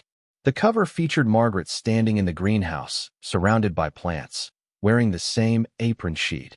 Worn for 38 years of cooking, her expression carrying a quiet confidence that Kevin had never seen before. Chen's Heart. How a Savannah mother built a food empire from a $1 greenhouse. Kevin read the article twice. The first time his face went white. The second time it went red. The article detailed Margaret's rise without mentioning Kevin by name, but the implications were clear enough. Former restaurant family matriarch, abandoned by relatives, discovers hidden botanical treasure and property she was given as consolation, builds multi-state restaurant chain worth millions. The journalist had done her research. She'd found the property transfer records showing the greenhouse deed valued at $1. She'd interviewed customers who described the food in terms that sounded more like therapy than dining. She'd talked to Thomas Huang, who confirmed without specifics that Margaret's business was backed by substantial financial resources from a family trust. Kevin called Gerald Faust before the magazine was back on the desk. "Gerald, have you seen the Savannah magazine cover?" Gerald's voice carried the careful neutrality of a lawyer who sensed incoming trouble. "I have. Quite a story. That greenhouse was worthless. I had it appraised. The structure alone would cost $200,000 to demolish. The land is maybe worth $40,000 on a good day. How is she running an 8-restaurant chain out of a $1 property?" Gerald chose his next words carefully. "Kevin, I should mention that I've done some preliminary research since the article came out. Margaret's business entity, Chen's Heart LLC, is backed by a trust structure that was established in 1988 by your grandmother, Mei-Lin Chen. The trust names Margaret as sole beneficiary." The silence on Kevin's end stretched long enough that Gerald checked to make sure the call hadn't dropped. Kevin's voice, when it came, was quiet and controlled in the way that preceded his worst decisions. "How much is in the trust? That information isn't publicly available. The trusts are structured through a private firm in Atlanta. But based on the business activity and property acquisitions I've been able to trace, the total assets are substantial, potentially in the tens of millions." Kevin hung up without saying goodbye. He sat in his office for 20 minutes staring at the magazine cover, at his mother's face, at the greenhouse he'd given her, because he thought it was the cruelest possible reminder of everything she'd lost. $1. He'd valued her entire future at $1. And now she was building an empire from that dollar while he sat in an office calculating returns on condominium developments that hadn't broken ground yet. The lawsuit was filed the following week. Kevin's attorneys, a team of 4 from Atlanta's most aggressive litigation firm, argued that Mei-Lin's trusts had been established fraudulently, that as Henry Chen's sole surviving blood heir, Kevin was entitled to any assets accumulated through the Chen family's business activities. That Margaret, as a surviving spouse with no blood connection to Mei-Lin, had no legal standing to receive assets that should have passed through the family bloodline. The filing was 47 pages long and contained language that turned Margaret's stomach when Thomas Huang read it to her over the phone. Undue influence. Exploitation of an elderly woman's diminished capacity. Potential elder abuse. The same accusations that powerful people always used against those they discarded when the discarded turned out to be more valuable than expected. Thomas's voice remained calm throughout. This filing has no legal merit. The trusts were established over a 13-year period with full legal representation and notarized documentation. Mei-Lin's mental capacity was verified by her physician at the time of each trust creation. Kevin's own father, Henry, was aware of Mei-Lin's investment activities and raised no objections during his lifetime. Can Kevin take the restaurant? Margaret asked the question she was most afraid of. No. The restaurants are funded through the trust. The trust is in your name. The greenhouse property is in your name. The intellectual property, the herbs, the recipes, everything is legally yours. Kevin can file lawsuits until his attorneys run out of paper. He cannot change the legal reality that Mei-Lin designed this structure specifically to be impervious to the kind of challenge he's now attempting. Margaret exhaled slowly. She was standing in the greenhouse, surrounded by the plants that had started everything. Phone pressed to her ear, Dolores standing nearby with arms crossed, and an expression that suggested she'd happily testify against Kevin in any court at any time. What do I need to do? Nothing. Thomas's voice carried quiet confidence. Let his attorneys spend his money on a case they can't win. Respond through proper channels. Don't engage publicly. Don't let this distract you from what you're building. Mei-Lin anticipated this exact scenario. She spent 13 years building legal fortifications specifically to withstand Kevin's inevitable assault. Trust her work. Margaret trusted Mei-Lin's work. But trusting the process didn't eliminate the pain of watching her son try to destroy what she'd built. The lawsuit was public record. Reporters called. Social media erupted with opinions from people who knew nothing about the family, but felt qualified to judge everyone involved. Kevin gave interviews to outlets willing to present his side, painting himself as a grieving son whose family legacy had been hijacked by an opportunistic spouse. My grandmother was elderly and vulnerable, Kevin told an Atlanta news station, his face arranged in the expression of wounded concern that he'd perfected over years of business negotiations. This woman, she used my grandmother's trust to funnel family assets into her personal accounts. We're simply asking the courts to restore what rightfully belongs to the Chen family bloodline. Margaret watched the interview in the greenhouse kitchen, Dolores beside her, both of them quiet as Kevin spoke words that turned care into manipulation and love into theft. He really believes it, Margaret said softly. He really thinks the money should be his because his last name is Chen and mine is just something I married into. Dolores turned off the television. His last name might be Chen, but he doesn't have an ounce of Henry in him, and he sure as hell doesn't have any of Mei-Lin. You do. That's why she chose you, and that's why he's losing. The legal battle consumed 3 months. Kevin's attorneys filed motion after motion, each one more aggressive than the last, each one met by Thomas Huang's methodical responses that dismantled every argument with documentation so thorough that even the presiding judge commented on the extraordinary level of preparation. Mei-Lin had anticipated everything. Every legal angle Kevin might pursue, every argument his attorneys might construct, every claim of undue influence or diminished capacity. She'd pre-rebutted all of it with dated, notarized, physician-verified documentation that painted a picture of a woman in full possession of her faculties making deliberate choices about her assets over a period of 13 years. The turning point came during the discovery phase, when Kevin's attorneys demanded access to Mei-Lin's personal documents. Thomas produced the journals, heavily redacted to protect proprietary botanical information, but containing enough personal entries to establish Mei-Lin's state of mind with devastating clarity. The entry that ended the case was dated August 17, 2001, 5 months before Mei-Lin died. My grandson Kevin came to visit today. He asked me about my investments, not because he cared about my well-being, but because he'd heard rumors about my licensing agreements with the university. He wanted to know if there was money he could access. I watched him carefully during our conversation. He has his father's face, but none of his father's heart. When I told him my investments were modest, he lost interest immediately. He didn't ask about my health. He didn't ask about Margaret or the grandchild she carries. He looked around my house assessing value rather than experiencing home. This is why I cannot leave anything to Kevin. Not because I don't love him. I do, despite everything. But because wealth in Kevin's hands becomes a weapon.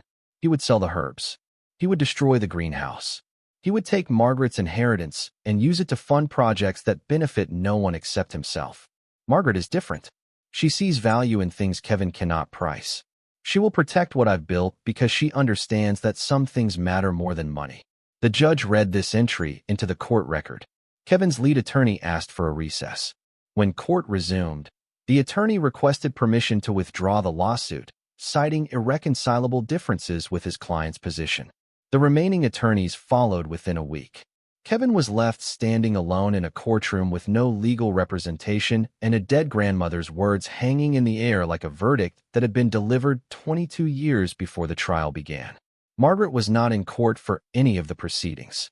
She was at her newest restaurant location, the 15th, in a converted warehouse in Birmingham, Alabama, teaching a new kitchen crew how to handle the herbs, how to tear the leaves by hand instead of cutting them, how to add them at the exact moment when the broth reached the temperature Mei-Lin had identified as optimal for releasing the beneficial compounds, how to plate with care and serve with intention, and never, ever forget that the person eating this food was trusting you with something more intimate than hunger. Thomas called her that evening. It's over. Kevin withdrew the suit. No settlement, no terms, just withdrawal. Margaret stood in the Birmingham kitchen after the crew had gone home, surrounded by the smell of herbs and clean steel, and felt something she hadn't expected. Not triumph, not vindication, grief. For the son who'd spent hundreds of thousands of dollars trying to take what his grandmother had built rather than accepting that he'd been weighed and found wanting. For the boy who used to sit on her counter eating dumplings. For the relationship that had died long before any lawsuit was filed. She called Kevin that night from the greenhouse. He answered on the fourth ring, his voice carrying the particular flatness of someone who'd been defeated so thoroughly that even anger had evaporated. Mom. The word came out like it cost him something. Kevin, I'm not calling about the lawsuit. Silence stretched between them, filled with static and history and all the things that had gone wrong between a mother and her son. I'm calling because I love you. Margaret's voice cracked, but she kept going. And because Mei-Lin loved you too. She wrote that in her journal. She said she couldn't leave you the fortune because you'd destroy it, but she never stopped loving you. Kevin's breathing changed. Rougher, less controlled. I lost everything, Mom. The development company is bankrupt. Victoria left 6 months ago. The legal fees ate through the inheritance. I have nothing. Margaret closed her eyes. The greenhouse hummed around her, plants growing in their climate-controlled beds. Mei-Lin's legacy thriving and expanding and becoming everything the old woman had dreamed. Come to Savannah, Kevin. Come work at the restaurant. The laugh that came through the phone was sharp and bitter. You want me to wash dishes for my mother? I want you to learn what your grandmother tried to teach all of us. That real value isn't measured in dollars. That food prepared with love is worth more than real estate portfolios. That showing up and doing the work, even work you think is beneath you, is how you earn the right to be part of something meaningful. Kevin didn't respond for a long time. Margaret listened to his breathing and waited. I don't know how to do what you do, Mom. I don't know how to cook. I don't know how to grow things. I don't know how to care about things the way you and grandmother cared. Dad tried to teach me, but I was too busy being smart to listen. Then come learn. Margaret's voice steadied. Not for the money. Not for the business. For yourself. Because Mei-Lin believed people could change if they wanted to badly enough. She wrote that in her journal too. Another silence. Then Kevin's voice, stripped of pretense, sounding younger than Margaret had heard in decades. Can I start tomorrow? You can start whenever you're ready. But Kevin, you start at the bottom. Prep cook. Minimum wage. No special treatment. No management role. You earn your place the way everyone else earned theirs. I understand. And Mom, I'm sorry. For the house. For the restaurants. For the greenhouse. For everything. I know you are, baby. Come home. Margaret ended the call and sat in the greenhouse for a long time, listening to the hum of the climate control system that Mei-Lin had engineered to sustain life indefinitely. The plants around her seemed to lean toward the light, toward growth, toward the future that was unfolding in directions Margaret couldn't predict but was learning to trust. She opened Mei-Lin's journal to a page she'd read 100 times, but that felt different tonight. An entry dated December 25th, 2001. Christmas Day, 6 weeks before Mei-Lin died. Margaret brought Kevin to see me today. He was 25, already talking about business plans and investment strategies, and all the things young men talk about when they think success is measured in numbers.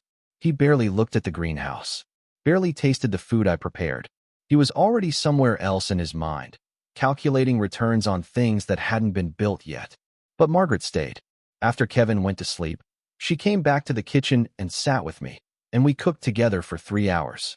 We didn't talk about money or business or anything practical. We just cooked. She chopped, I stirred. She tasted, I adjusted. We made soup that tasted like everything good I've ever known. That's when I knew. For certain, Margaret is the one. Not because she's perfect, but because she shows up. She cooks when nobody's watching. She cares about the food, not the credit.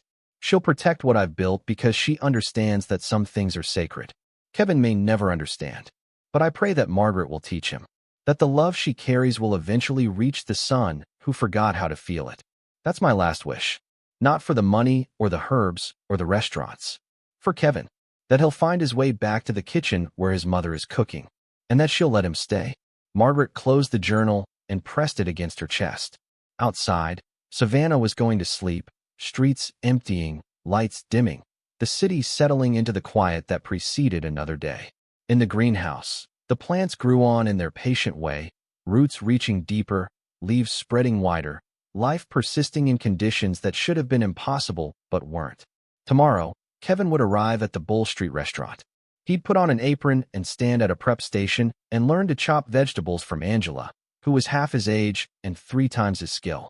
He'd wash dishes alongside Marcus Webb and carry supplies from delivery trucks and do every unglamorous task that restaurants required to function. He'd hate it at first. Margaret knew that. He'd feel humiliated and resentful and certain that he deserved better. But eventually, if Mei-Lin was right, and Mei-Lin had been right about everything else, Kevin would start to feel it. The purpose that came from feeding people.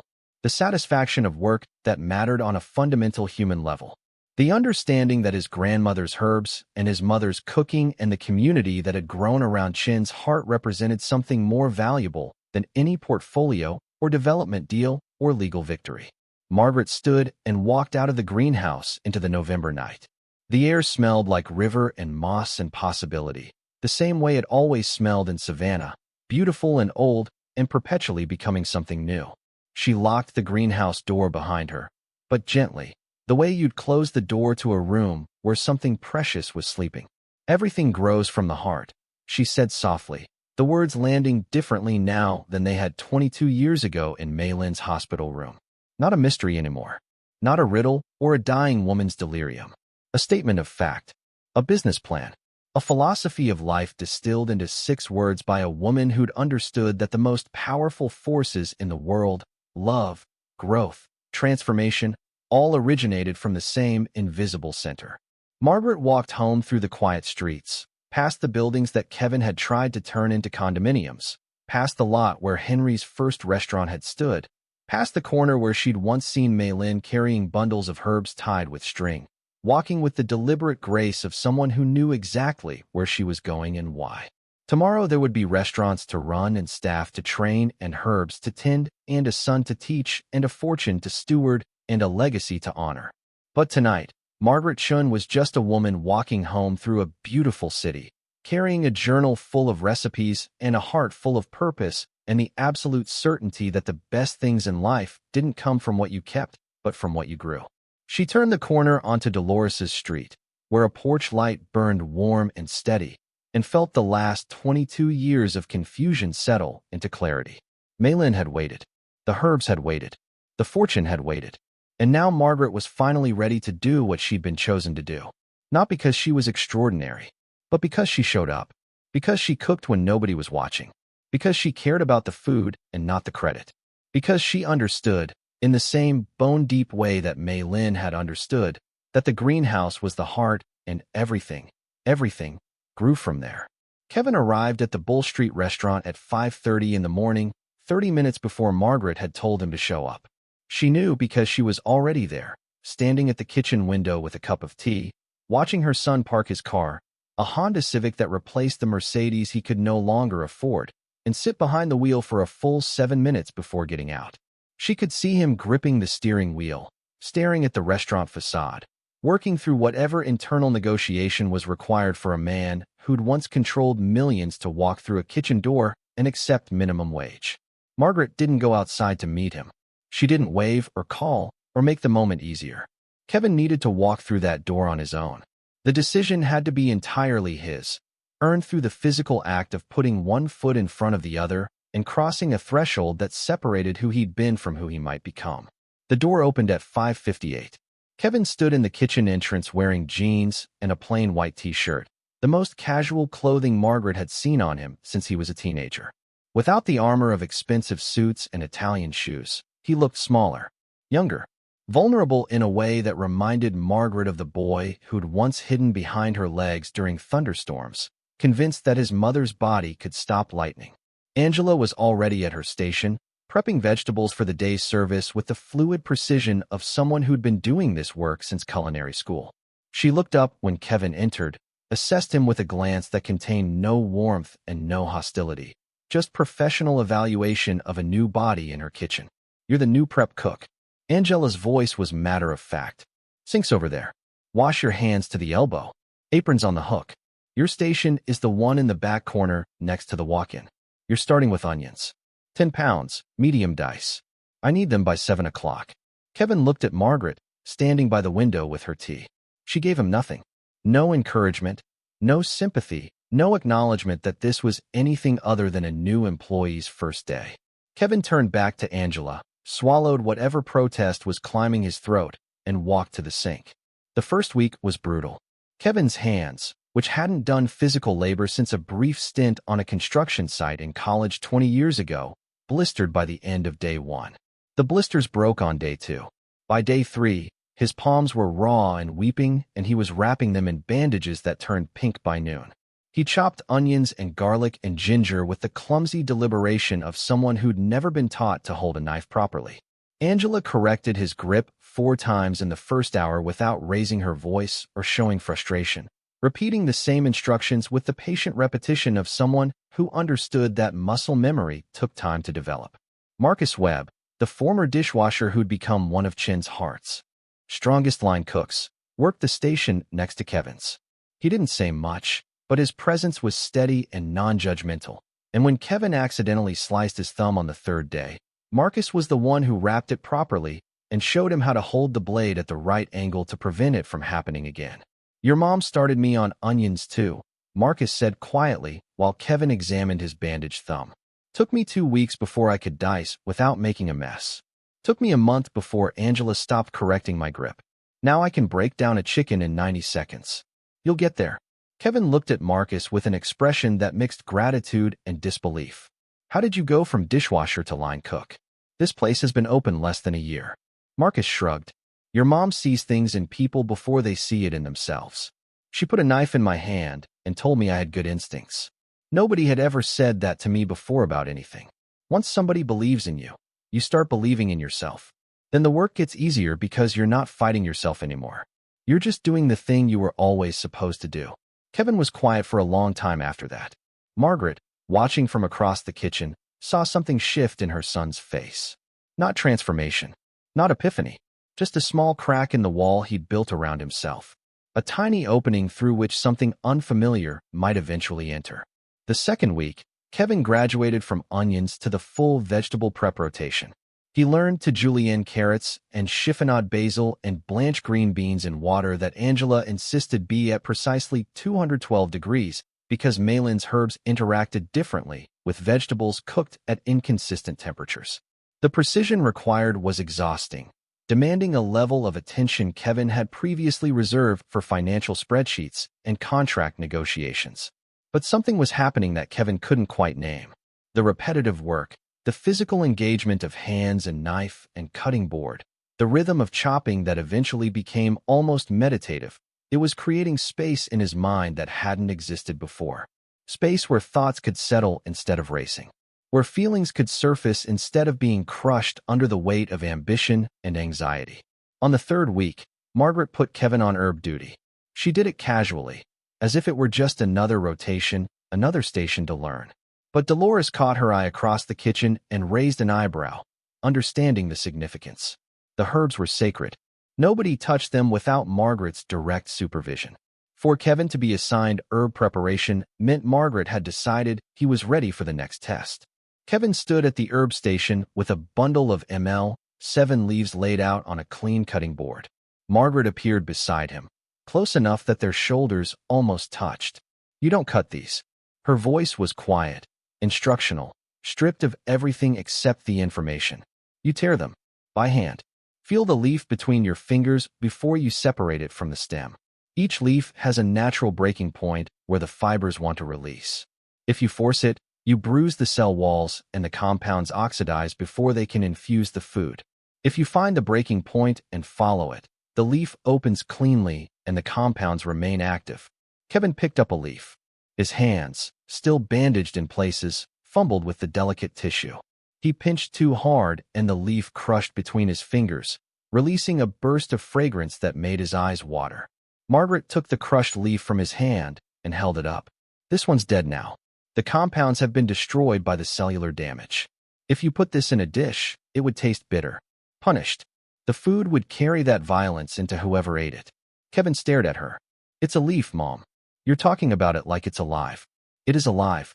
Everything in this kitchen is alive until we transform it into food. And how we handle that transformation matters. Whether we treat ingredients with respect or with carelessness, the food remembers. The people who eat it feel the difference even if they can't articulate why." She placed a fresh leaf in his palm. "Try again. Slower this time. Feel for the point where the leaf wants to release." Kevin held the leaf for 30 seconds before attempting to tear it. His fingers moved along the stem, feeling for the natural separation point. When he found it, the leaf parted with a soft whisper and a rush of fragrance that was completely different from the crushed one. Clean, warm, complex, alive in a way that the destroyed leaf had not been. Margaret nodded once. "That's it. That's the difference between food that feeds the body and food that feeds the soul. Intention, attention, care." Kevin tore leaves for the rest of the morning. By noon, he processed 2 pounds of ML7 with increasing proficiency. His movements grew smoother, more confident, his fingers developing sensitivity to the plant's structure that hadn't existed 3 hours earlier. When he added his prepared herbs to the day's congee base under Angela's supervision, the fragrance that rose from the pot made 3 servers stop what they were doing and turn toward the kitchen. Angela tasted the congee and looked at Kevin with surprise. She didn't bother hiding. "Not bad. Better than not bad, actually. You've got your mom's touch." Kevin looked at Margaret across the kitchen. She was watching him with an expression he'd never seen before. Not pride exactly. Not forgiveness. Something closer to recognition. Like she was seeing someone she'd been waiting to meet for a very long time. The weeks became months. Kevin moved through stations the way all new staff at Chen's heart moved, learning each position from the ground up, building competence through repetition and correction, and the slow accumulation of skills that only physical practice could develop. He learned sauces from Dolores, who tolerated no shortcuts and accepted no excuses, but who also kept a thermos of sweet tea at her station that she shared without comment when the work got hard. He learned plating from Rosa Gutierrez, whose eye for composition turned every dish into something approaching art, who arranged food on plates with the same care she applied to everything in her life, precise and intentional, and somehow warm despite the precision. He learned the herbs from Margaret, slowly, one cultivar at a time, the way Margaret herself had learned from Mei-Lin decades earlier. Each herb had its own personality, its own requirements, its own contribution to the emotional landscape of a meal. ML7 was the foundation, the compound that opened emotional channels, but the other cultivars modulated the experience in specific directions. Number 23 for joy. Number 41 for peace. Number 7 for memory. Number 15 for courage. Each one developed over Mei-Lin's 52-year career, each one existing nowhere else on Earth. Kevin treated the education with a seriousness that surprised everyone, including himself. He took notes in a small leather journal he'd bought specifically for this purpose, recording herb properties and preparation methods, and the observations Margaret shared about how different combinations affected different people. The journal filled quickly, and Kevin bought a second, then a third. For months into his tenure, Kevin asked Margaret a question that stopped her cold. They were in the greenhouse at 5 in the morning, the hour Margaret reserved for tending the mother plants, the original specimens from Mei-Lin's beds that supplied cuttings and seeds for all the restaurant locations. Kevin had started showing up for these sessions uninvited, standing at the edge of the growing area, watching his mother work with soil and plants the way he'd once watched her cook, absorbing technique through observation before attempting replication. "Mom, what happened between you and grandmother? Why did she hide all of this instead of sharing it openly? She had family. She had dad. She had me. Why the secrecy?" Margaret's hands paused in the soil. She'd been expecting this question for months, had rehearsed answers in her head during sleepless nights, but none of them felt adequate now that the moment had arrived. "Because she was afraid," Margaret said finally. "Not of the family, exactly. Of what the family would do with what she'd built. She knew your grandfather. She loved him, but she understood his limitations. Henry saw the herbs as ingredients. Good ingredients, special ingredients, but still just things you put in food to make it taste better. He never understood that Mei-Lin was building something that transcended cooking." Kevin knelt beside her in the dirt. His hands were calloused now, rough from months of kitchen work, and they moved with a confidence that hadn't existed when he'd started. And Dad would have commercialized it. Yes, Henry would have meant well, but he would have scaled it the wrong way. Faster, bigger, cheaper. The herbs need care, individual attention. You can't mass-produce what Mei-Lin created. She knew that, and she knew that if the formula got into corporate hands, they'd engineer the soul right out of it, trying to optimize for efficiency. Margaret paused, choosing her next words carefully. "She also knew what you would do with it, Kevin. Not the you sitting here now. The you from before. The version of you that sold your father's restaurants in 72 hours and evicted me without hesitation. That version would have patented everything, licensed it to the highest bidder, turned a living botanical legacy into intellectual property locked in a corporate vault." Kevin flinched. The words landed where Margaret intended, not as cruelty, but as truth delivered with the same precision she applied to herb preparation. Clean cuts that hurt less than ragged ones. "She was right," Kevin said quietly. "I would have done exactly that. I would have seen the university evaluation, the $25 million estimate, and I would have called investors before lunch." "I know." Margaret returned her attention to the soil. Mei-Lin knew. That's why she did what she did. She built walls you couldn't climb and doors you wouldn't think to look for. She protected the herbs the same way she grew them, with patience and planning and the understanding that some things need to develop on their own timeline, not yours. Kevin sat back on his heels, his journal open on his knee, pen still in hand but forgotten. How do I become someone she would have trusted? Margaret met his eyes. "You're already doing it. You're here. You're learning. You're doing work you once thought was beneath you, and you're discovering that it isn't beneath anything. It's the foundation. Every great thing starts with someone willing to do the unglamorous work." Mei-Lin spent 52 years in this greenhouse doing work that nobody saw and nobody valued. And she built a fortune from it. Not because the work was invisible, but because the work was real. Kevin wrote something in his journal. Margaret didn't ask what. Some things between a man and his conscience needed to remain private. The expansion continued through the spring and summer. Margaret opened locations at a pace that made traditional restaurant investors nervous. One per month, each in a different southern city, each designed around the same principles. Living herb gardens in the dining room. Glass-walled kitchens. Menus built on Mei-Lin's cultivars.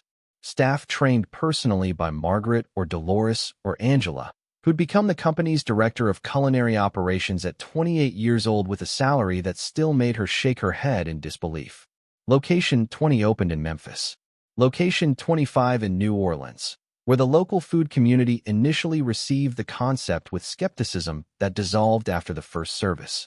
Location 30 in Richmond, Virginia, where a retired professor from the university that had evaluated Mei-Lin's herbs in 1998 attended opening night and wept into his comfort kanji, telling anyone who would listen that this food contained compounds he'd spent 25 years trying to study. Each restaurant developed its own personality, shaped by the community it served and the staff who ran it. Margaret insisted that every location hire exclusively from the local population, prioritizing people who'd been overlooked, people working multiple jobs to survive, single parents and veterans, and formerly incarcerated individuals, and anyone who needed not just employment but purpose. She paid above market rates, provided health insurance, offered tuition assistance, and maintained a policy that every staff member ate a full meal from the restaurant menu before every shift. "You can't cook with love on an empty stomach," she told her growing network of restaurant managers. "Feed your people first. Everything else follows." The financial structure that Mei-Lin had built proved remarkably robust. Thomas Huang's firm managed the trust assets with the same meticulous approach they'd maintained for 22 years, generating returns that funded expansion without requiring external investors. Margaret didn't take on debt, didn't sell equity, didn't answer to shareholders or board members or anyone except Mei-Lin's memory and her own standards. The total revenue across all locations reached $14.8 million monthly by month 9. Margaret's personal wealth, including the trust assets and the appreciating value of the restaurant chain, exceeded $90 million. But the numbers existed primarily in Thomas's reports and Margaret's quarterly reviews. She didn't track them daily, didn't celebrate milestones, didn't measure success in dollars. She measured it in moments. The moment when Rosa Gutierrez, who'd been cleaning offices for 12 years when Margaret hired her, was promoted to sous chef at the Charleston location and called Margaret from the kitchen during her first service to say, "I never thought I'd be someone who mattered in a kitchen. You made me believe I could be." The moment when Marcus Webb enrolled in community college, taking business courses at night after his shifts, planning to eventually manage his own Chen's Heart location. He told Margaret his goal during a quiet conversation in the greenhouse, his voice carrying the particular courage of someone who'd never been encouraged to dream but was trying anyway. The moment when a woman Margaret had never met appeared at the Bull Street restaurant with a letter she'd been carrying for 3 months. The letter was from her daughter, a soldier deployed overseas, who'd eaten at the Charlotte location during leave and had written home saying, "Mom, I ate at this restaurant, and for the first time since deployment, I didn't feel broken. Please go there. Please taste what I tasted. I need you to understand that healing is real." Margaret framed that letter and hung it in every restaurant. Not as marketing, as a reminder to every staff member that the food they prepared carried weight beyond flavor. Kevin's transformation was slower and less visible, but no less profound. He worked at the Bull Street location for 6 months, progressing from prep cook to line cook to the herb preparation station that Margaret still supervised personally. His technical skills developed steadily, but the real change happened internally, in the way he spoke to other staff members, in the patience he showed with new hires, in the questions he asked Margaret during their early morning greenhouse sessions. He stopped talking about money entirely. Not a deliberate decision, Margaret observed, but a gradual dissolution of the framework through which he'd previously understood the world. Dollar amounts stopped appearing in his conversation, replaced by descriptions of flavor and texture and the responses he observed in customers when specific herb combinations hit their tables. One evening after service, Kevin sat with Margaret in the now-closed restaurant, both of them too tired to move but unwilling to go home without discussing the night's observations. Kevin had been serving tables that evening, a rotation Margaret required of all kitchen staff so they could witness firsthand the impact of their work on the people who ate it. "Table 12, Kevin said, his voice carrying something Margaret recognized as wonder. An elderly couple. They'd been married 55 years. The wife has early-stage dementia. She couldn't remember her husband's name when they sat down. He was holding her hand and trying not to cry. They ordered the memory soup." Kevin paused, pressing his palms flat against the table. After the 3rd spoonful, she looked at him and said, "Harold, you're wearing your blue shirt. I always loved you in blue." He lost it. Started crying right there at the table. Not because she remembered his name, although that alone was remarkable. But because she remembered a preference. She remembered loving something about him that wasn't a fact, but a feeling. Kevin looked at Margaret with eyes that had changed fundamentally from the man who'd sat across from Gerald Faust signing eviction papers a year ago. "Mom, how does this work? How can food do something that medicine can't?" "I don't know," Margaret said honestly. Mei-Lin documented the compounds. The university confirmed the neurological effects. The science is real. But the science doesn't explain everything. It doesn't explain why the same dish affects different people in different ways. Why one person remembers their childhood and another person finds the courage to make a phone call they've been avoiding for 10 years. The herbs create an opening. What people do with that opening is their own. Kevin was quiet for a long time. Then he said something that made Margaret's breath catch. "I want to learn to grow them, not just prepare them. I want to understand the soil and the climate control and the crossbreeding techniques. I want to be the person who carries this forward when you can't anymore." The request was so unexpected that Margaret couldn't respond for a full minute. She stared at her son in the empty restaurant, at his calloused hands and his stained apron and his face that had lost the sharpness of ambition and gained something softer and infinitely more valuable. Humility. Genuine humility, not performed, not strategic, but the real thing. The understanding that he was small in the presence of something large, and that smallness was not weakness but appropriate awe. "I'd like that," Margaret said finally. Mei-Lin would have liked that too. The next morning, Kevin entered the greenhouse vault for the first time. Margaret led him down the stairs, through the corridor, past the steel door, and into the room where Mei-Lin's life work sat preserved in glass jars and filing cabinets. She watched his face as he took in the scope of it. The hundreds of cultivars, the decades of research, the letters from universities and pharmaceutical companies and government agencies, all seeking access to what one woman had built alone in a savanna greenhouse. Kevin moved along the shelves slowly, reading labels, touching jars with the reverence that Margaret had hoped to see but hadn't dared expect. His eyes were bright when he turned to face her. She was a genius, not just a gardener. A genuine scientific genius working without recognition or support for half a century. Yes, she was. Margaret pulled Mei-Lin's research journal from its shelf and handed it to Kevin. "And now you're going to learn what she knew. All of it. The botany, the chemistry, the cultivation techniques. Everything in this vault. It's going to take years, Kevin. Maybe the rest of your life." It took Mei-Lin 52 years to build this collection, and she had a head start from her grandmother. Kevin held the journal with the careful grip of someone handling something fragile and priceless. "I'll do whatever it takes.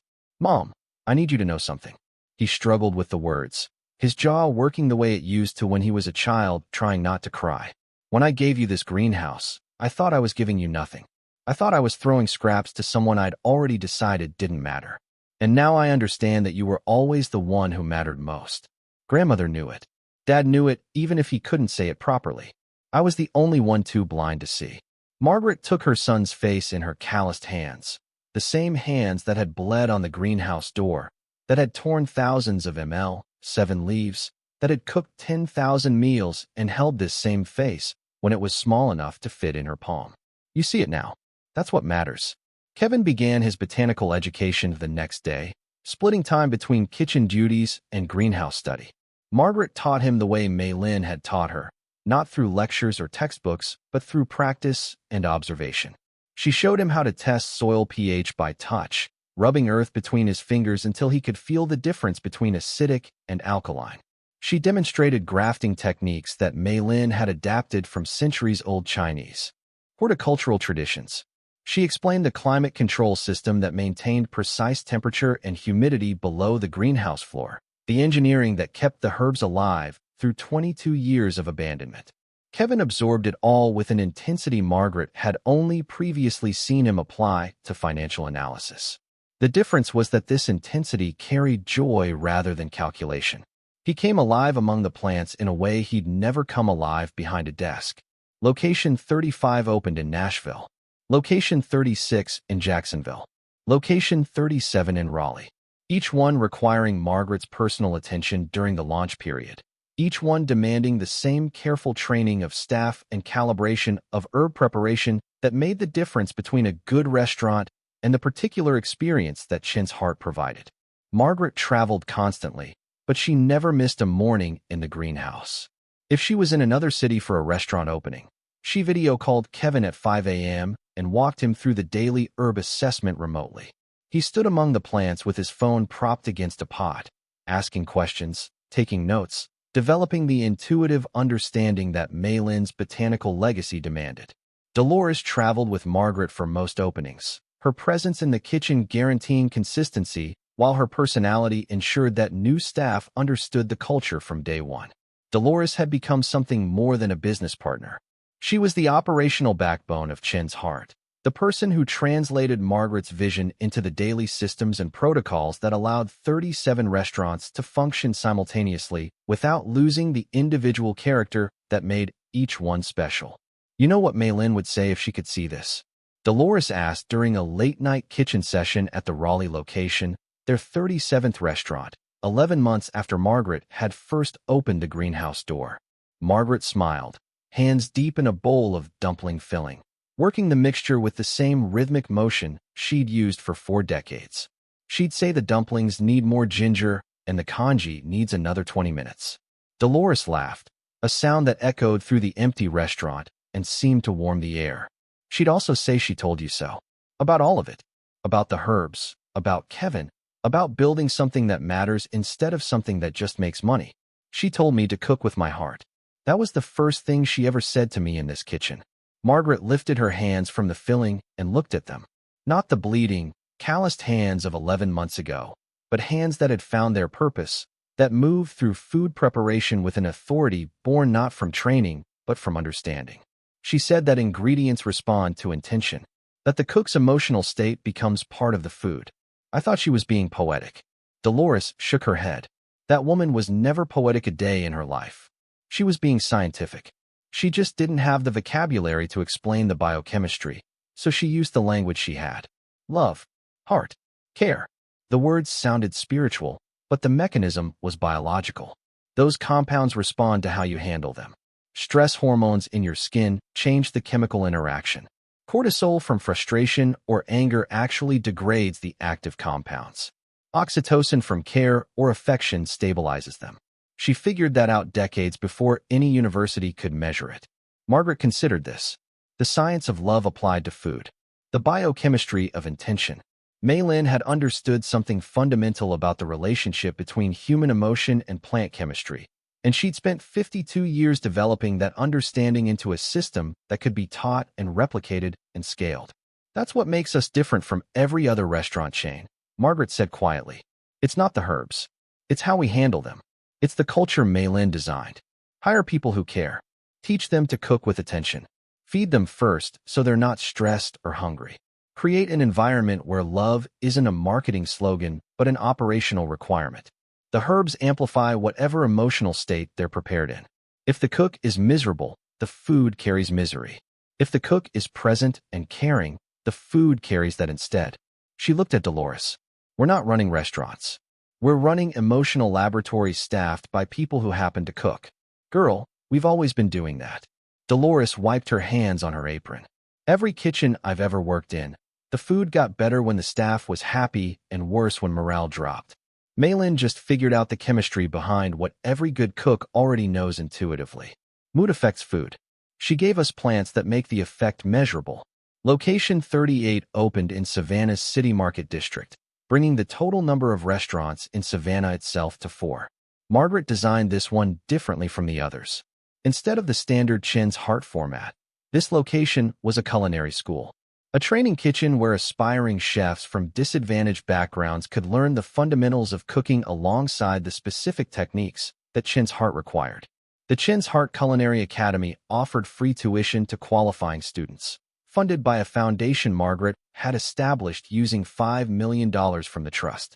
Applications exceeded capacity within 48 hours of announcement.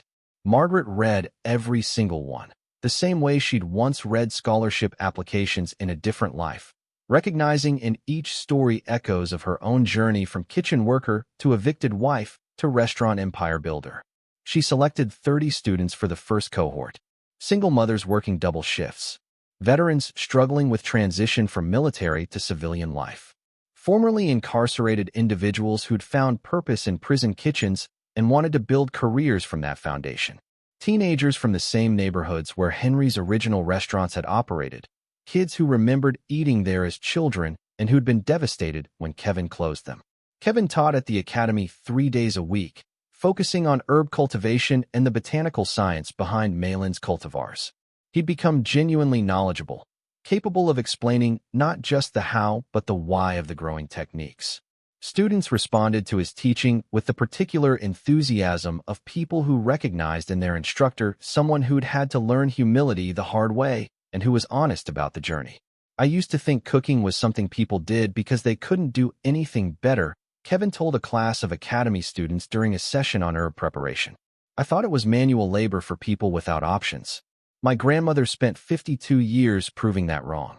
She turned cooking and gardening into a science that outperformed pharmaceutical research.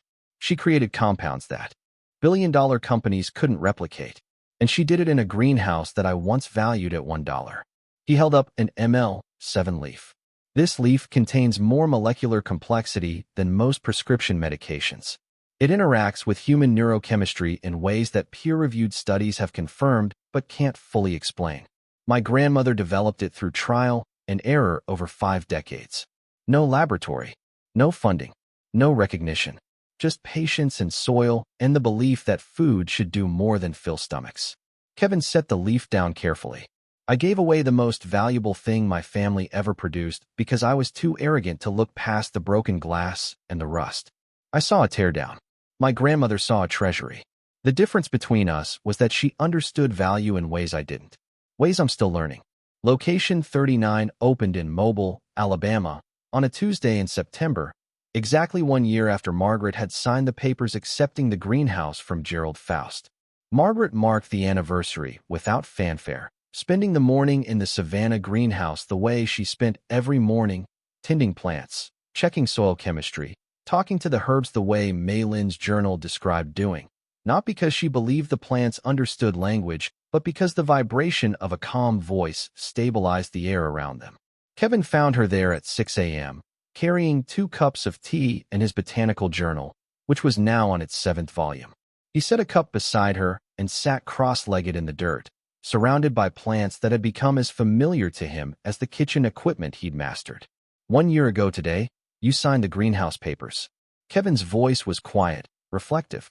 1 year since I thought giving you this place was the last thing I'd ever need to do for you. Margaret sipped her tea. And now? And now I understand that you gave me something infinitely more valuable than I gave you. You gave me a chance to become someone worth being. He opened his journal to a page he'd bookmarked. I found an entry in grandmother's research notes that I think she wrote specifically for me. Not when I was born, but when I was a teenager. When she first realized what I'd become. He read aloud. Kevin is 16 and already speaks the language of acquisition.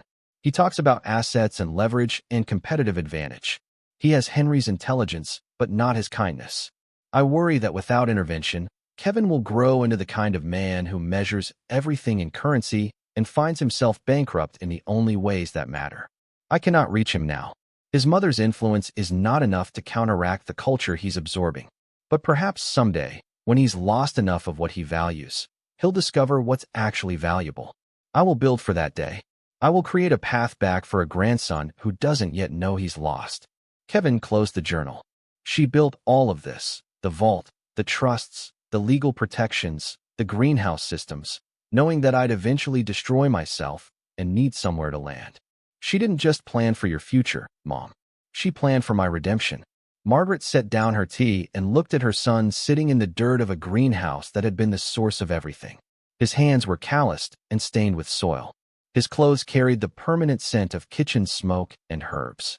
His face had lost the sharp angles of ambition and gained lines that came from genuine emotion expressed regularly rather than suppressed for strategic advantage. She put her arm around his shoulders. You're here now. That's what matters. Location 40 opened on October 3rd. Exactly 1 year and 2 days after Margaret had first pried open the greenhouse door. She chose the date deliberately. October 3rd was Mei-Lin's birthday.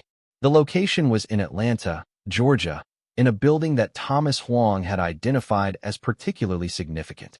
It had once housed Mei-Lin's favorite restaurant, a small Cantonese dim sum place that had closed in 2005 when the owner retired.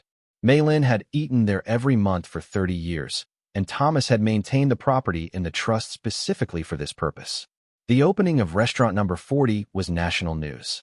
The story of Margaret Chen, the woman who'd been evicted by her own son and given a $1 greenhouse that turned out to contain a botanical fortune and the blueprint for a restaurant empire, had captivated the American public in ways that no marketing team could have engineered.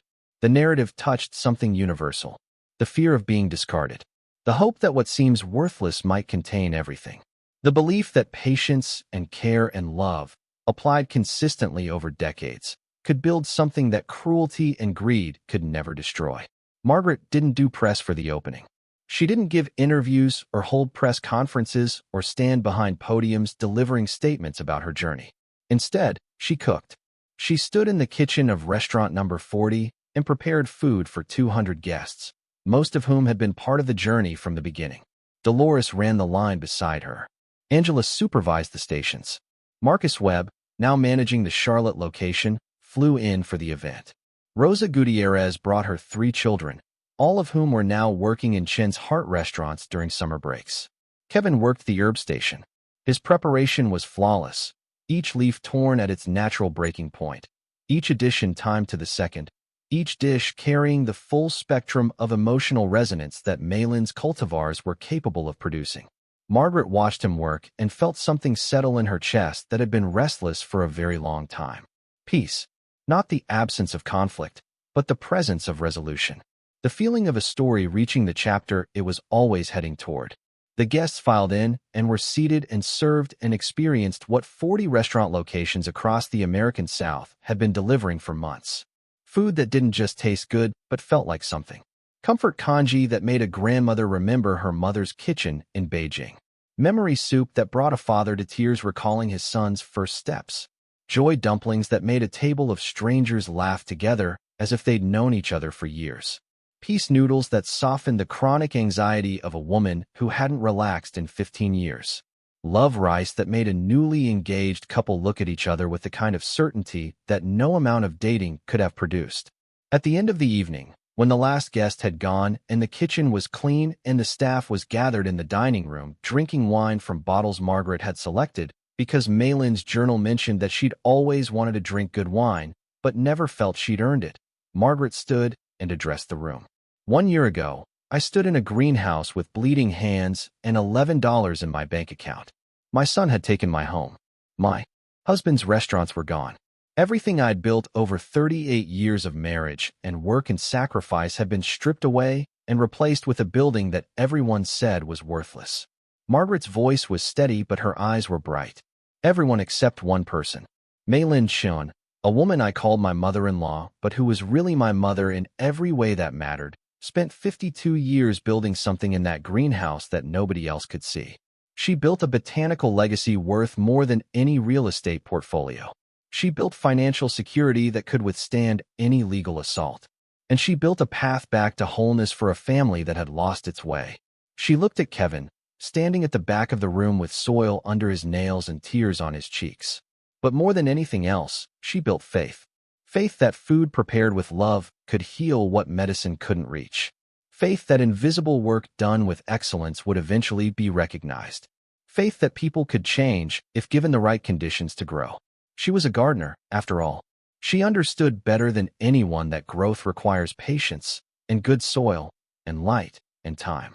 Margaret lifted her glass. Tonight we opened our 40th restaurant. 40 locations in 12 states. 2,800 employees. Millions of meals served to people who came hungry for food and left nourished in ways they didn't expect. None of this would exist without Mei-Lin. Without her herbs, her research, her decades of secret generosity. Without a greenhouse that cost $1 and contained everything. The room was silent. 50 people holding glasses and holding breath. To Mei-Lin, Margaret's voice cracked but held. To the woman who grew treasures in the dark and trusted me to bring them into the light. To the grandmother who loved her grandson enough to plan for his redemption 20 years before he needed it. To the gardener who understood that the heart is the greenhouse and the greenhouse is the heart. And that everything grows from there. The toast echoed through the restaurant. Glasses clinked. People embraced. Dolores, who rarely showed emotion in public, wiped her eyes with her apron and then pretended she hadn't. Angela was already planning the next day's service with the forward momentum that had made her invaluable. Marcus raised his glass silently toward Margaret from across the room, the gesture carrying more meaning than any speech could have conveyed. Kevin approached his mother after the crowd had thinned. He held a wooden box that Margaret recognized. Hand-carved, vine pattern inlay. The same craftsmanship Mei-Lin had applied to everything she touched. I found this in the vault last week, behind the filing cabinets, wedged into a space that was easy to miss if you weren't looking for it. Kevin opened the box and handed Margaret an envelope. Mei-Lin's handwriting, faded but legible, to be opened when the 40th restaurant opens. Margaret took the envelope with hands that shook. How did she know there would be 40? Kevin's smile was gentle. She planned everything else. Why not the number? Margaret opened the envelope standing in the middle of restaurant number 40, surrounded by the remnants of celebration, holding paper that a dead woman had prepared with the certainty of someone who understood that love plus time plus patience equaled inevitability. My dearest Margaret, if you are reading this, then there are 40 restaurants bearing your name. I chose 40 because it took me 40 years to build the greenhouse collection. It seemed right that you should match my timeline before reading what I have to say next. You have proven everything I believed about you. You cook with your heart. You hire with compassion. You build with integrity. You have taken my herbs and my research and my fortune and turned them into something I could never have achieved alone. You gave them a voice I never had, a presence in the world I was too private to seek. But Margaret, the greenhouse still has one more secret. I did not tell you about it in my first letter because you were not ready. You needed to build the restaurants first. You needed to learn the herbs. You needed to redeem Kevin. You needed to become the woman you are now before this final gift would make sense. Beneath the vault, beneath the room where you found the financial documents, there is a second level. The stairs are behind the filing cabinet on the south wall. The key is the jade bracelet I gave you on your wedding day. Press the jade into the lock panel. It is coded to the mineral signature of that specific stone. What you find below will change the scope of everything you've built. It will also change the world's understanding of what food can do.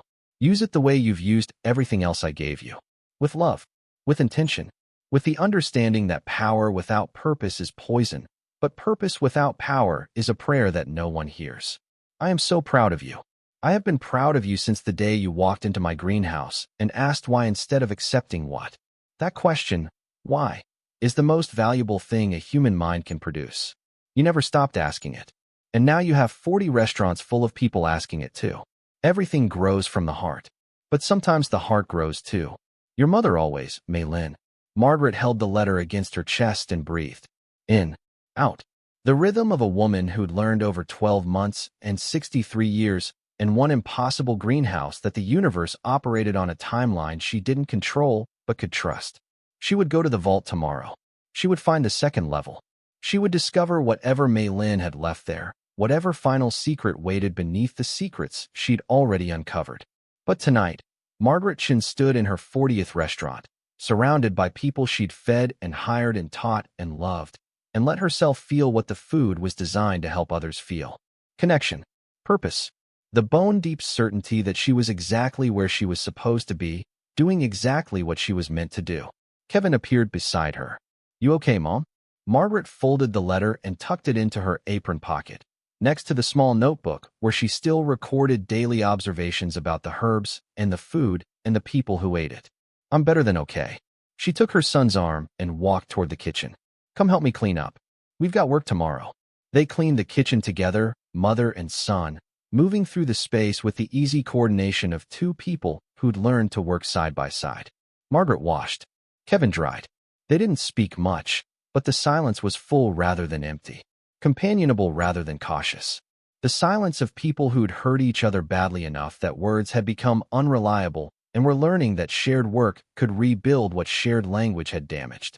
Outside, the Atlanta night hummed with traffic and music and the 10,000 small dramas that any city contained at any given moment. Inside, the kitchen smelled like herbs and clean steel and the lingering warmth of food prepared with the specific intention that Mei-Lin had spent 52 years perfecting. Margaret hung up her apron on the hook by the door, the same apron she'd worn for 38 years, patched and stained and soft from 10,000 washings. The most expensive restaurants in the country had offered her custom chef's coats, sponsored uniforms, designer kitchen where that would have looked beautiful in photographs. She declined them all.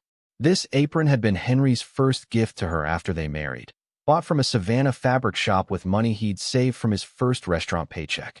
It was worth exactly what Mei-Lin had taught her everything was worth. Not its price, its history, its meaning. The love that had been sewn into every stitch by a man who wanted his wife to know she belonged in his kitchen. Kevin waited by the back door, keys in hand, ready to lock up. He looked at his mother in the soft light of the kitchen and saw, perhaps for the first time, what Mei-Lin had seen 38 years ago. A woman who cooked with her heart, who showed up when nobody was watching, who cared about food not as product or commodity, but as language. The oldest language.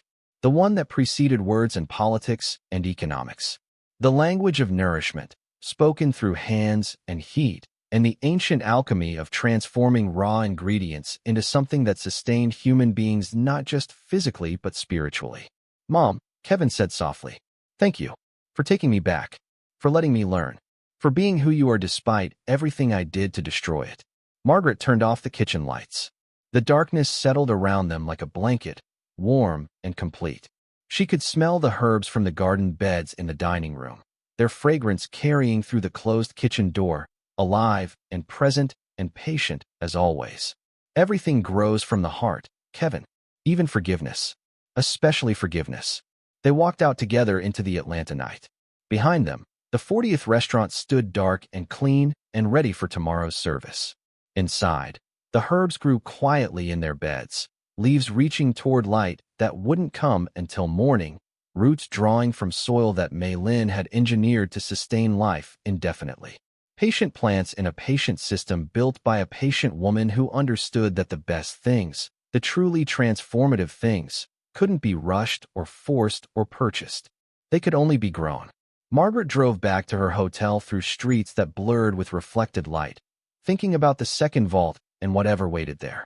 Thinking about 40 restaurants and 2,800 employees and the millions of people who'd eaten her food and felt something shift inside them.